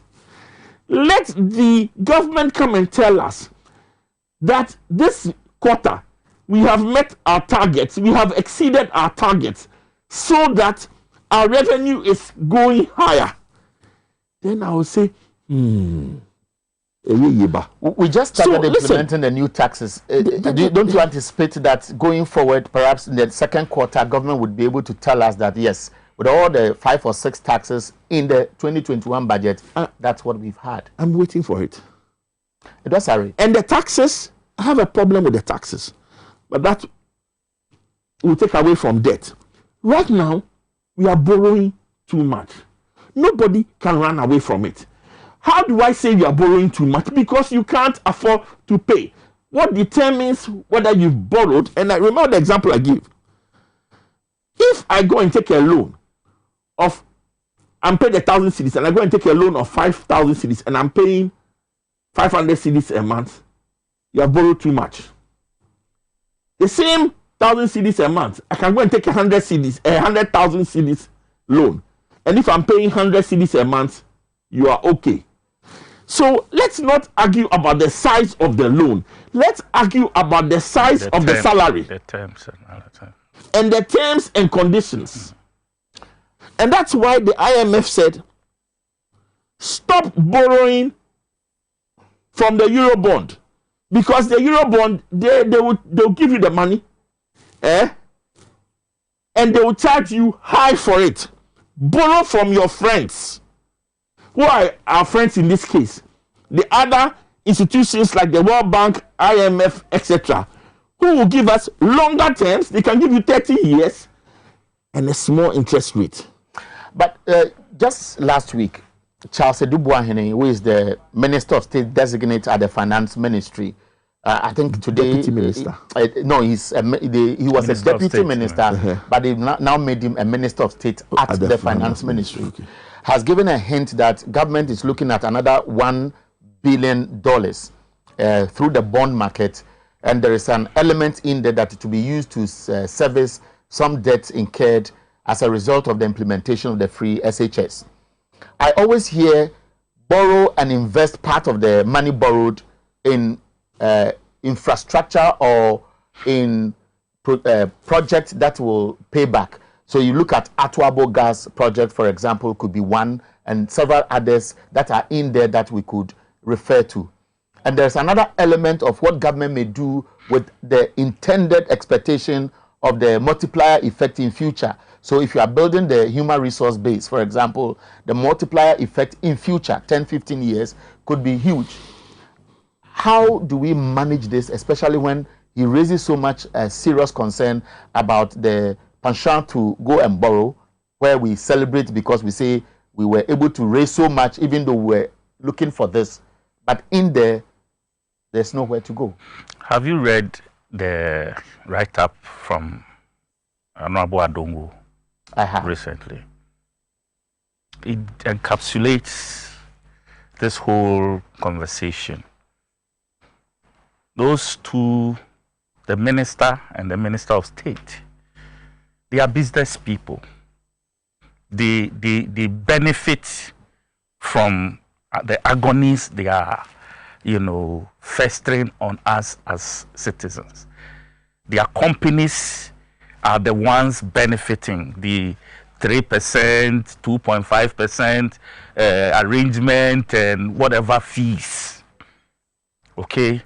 So the more they borrow, the more their entities they are the owners of also benefit.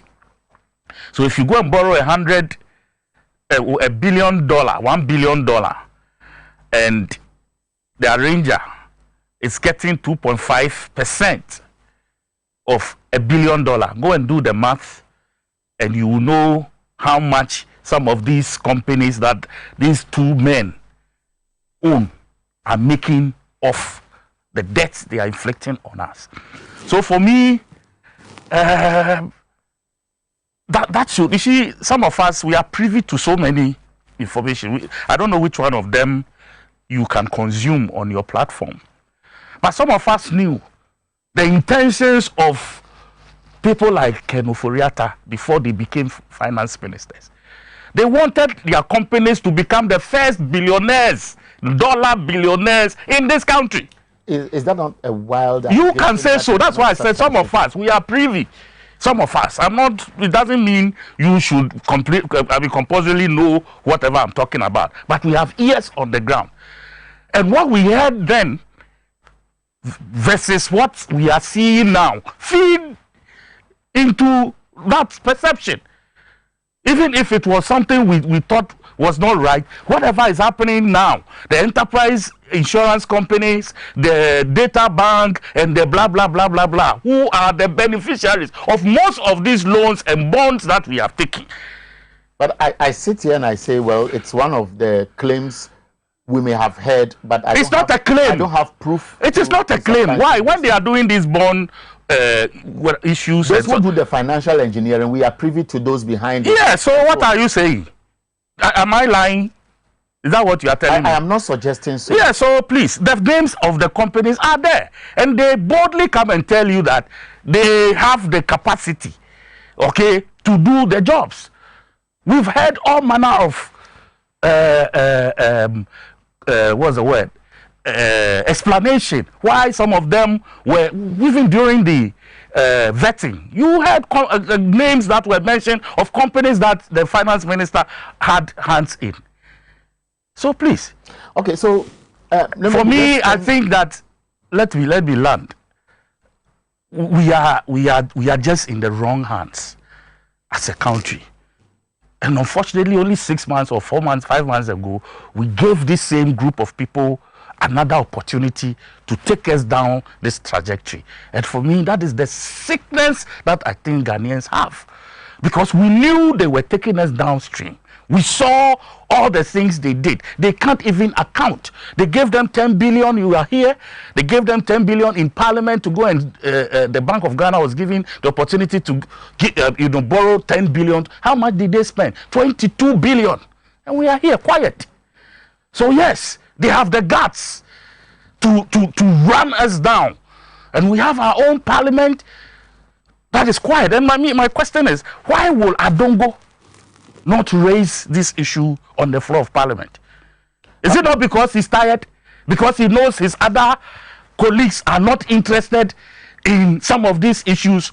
So yes, let me vent my spleen in public. At least, if for nothing, everybody will know that I have a certain view which my other colleagues in parliament are not sharing. Because the impunity is becoming overbearing. But some would say, and let me pass this to you, Joe Jackson. We have barely 10 minutes to land. I have a few text messages to read. But we have seen the likes of the Adongos, Keselato Forsons, and so on address press conferences, made pledges in the past.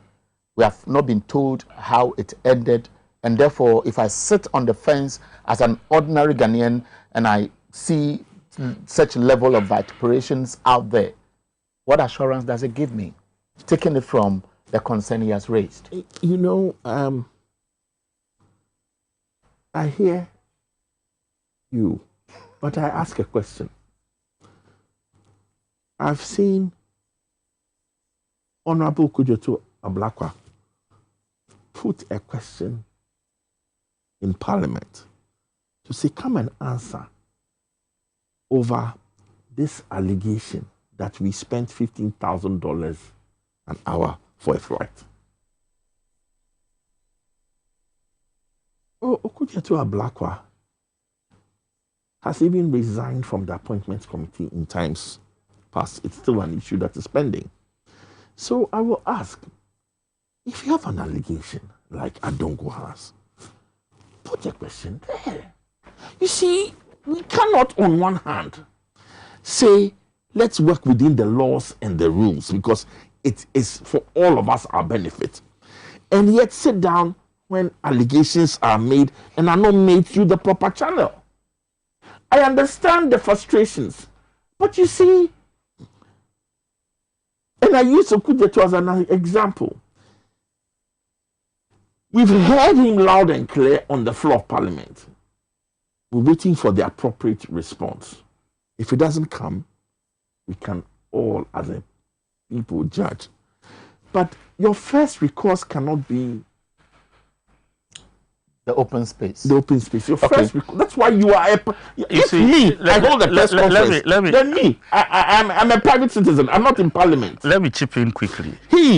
So you understand what I'm saying? You see, he was chipping in. The reason why Okujeto will put a question and come on the platform or on the public space to say that I have put a question. Yes. Do you think there is nothing behind that reason? No. What I'm telling you is that it's not every question that you put there that sees the light of day. It goes through a certain process, and that process can be stopped at a certain point. So the question, yes, might be put, it will not get to the floor. That is why, for me, Okujeto will put the question and come on in a public space to come and say, I have put a question, because that exerts a certain pressure on. So I get you as a former member of Parliament. Yes. You understand the insight. Yes. So it is also likely that my friend Adongo might have put a question and might not have had the opportunity to ask that question. He should tell us that he put a question. Well, that's what I'm saying. Okay. We all are. So, Jane, this one is from Zachariah. It says, from Sunyani, it says, Professor Jane Nano Pukwajiman, you have said it all. During your time as a minister, you built so many educational complex, blah, blah, it goes on. And it has to do with the free SHS, where Prof is asking government to open up and call for public dialogue now on the implementation of the free SHS. Boshaba says, President Akufo-Addo will surely transform this country. So let's change our mentality and support him to accomplish his mission. Mustafa Luamanya says Nana Akufo-Addo and his government needs to focus on expanding the education and health infrastructure to reduce the traffic congestion in some of our schools and hospitals. This one from Masaudu says, now let's see if Achimota School will suddenly descend into chaos and indiscipline as claimed by the supporters of the obnoxious denial of the Rastafarian access. This one says, only for 4.5 years, Akufo-Addo and government have risen our debt stock to over 304 billion with nothing to show. This borrowing must be fixed or we shall be doomed under the visionless Nana Akufo-Addo. You didn't add your name. This one came with a video. We can't play video now. This one is from Dr. Abedi Kwadaso, Aka Police, and he says, thank God the High Court has ordered Achimota School to admit the gentleman and the dreadlock-wearing Rastafarian boy into the school. The last one before we wrap up says, majority of Ghanaians strongly believe that the President, Nana Akufo-Addo, has done an unprecedented job in the fight against illegal mining. And the last one I want to read is from Down Blow from Bremso Apeuska. The court ruling on the Rastafarian tells us one thing, that we cannot discriminate against any religion or ethnic group, and goes on and on. So these are a few of the text messages I'll be able to read because of time. Let's wrap up. 30 seconds. Your message. Ghanaians are watching. First of all, be worried about the extrajudicial acts that are going on. It affects all of us. And we should be worried and we should speak out. Secondly, I will urge all of us to work within the system as much as possible, because we can't on one hand say we want the system to work and yet work outside the system.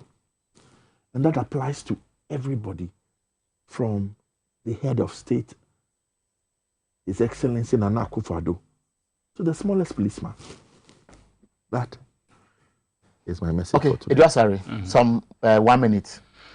Well, I am ashamed as a Ghanaian after all that we've been through. Growing up, and before I even entered politics, I thought some of us could help to make a difference. But I'm beginning to get weary with the thought that we have failed the next generation already. With all these debts we are saddling them with, even before some of them are born, I think it's a big shame.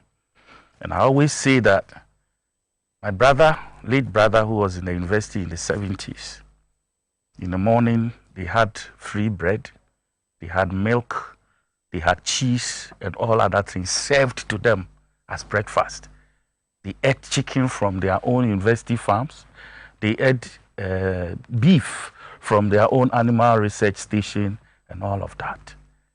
Today, the same University of Ghana, led by the crop of students of that time, those students today cannot guarantee them rooms to even stay in. And that's a big shame.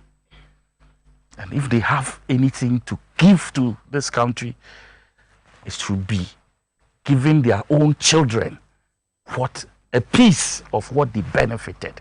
So not to burden them. In a nutshell, time is up, suggesting that the leadership of this country today, whether you are in government or any institution, that must have a certain multiplier, and let me borrow this word, and maybe fixing it may be inappropriate, influence on the larger society. Your conscience must guide you. Exactly. You support that? Oh, yes, I have to. I was in the last batch of students who were paid. We received an allowance from the government. Where do we need more? In the university. So I have to accept when I was listening to Edwasari talking about cheese, my father used to talk about. We didn't do cheese. My father said. My father tells me. I'm talking about my father tells me that at the Kwame Nkrumah University of Technology, then they go for breaks and they go for cocoa break. They drink hot cocoa. You just go and just take it and you go. And at that time, I thought maybe the orientation because I didn't know why na mpesi ana fufu ana local is but na koko na se koko no why na abrofo adwene mo yen the Ghana for ebeyo isia venti nya bibi the reference abrofo no was cho yen adwene onu mo mo no kwari but bi wo ho sa o de koko sia next time so next week here them show you be in fancy that's how to make a fancy. I promise you I will take them next week it's be frame but the one I say on behalf of Nana Benasewa the production team of course Xyz TV which is also using other channels to share this conversation. Go and share the link. Go and look for TVXYZ on YouTube. Share. The message must travel far. My name is Erica Hianyo. See you again.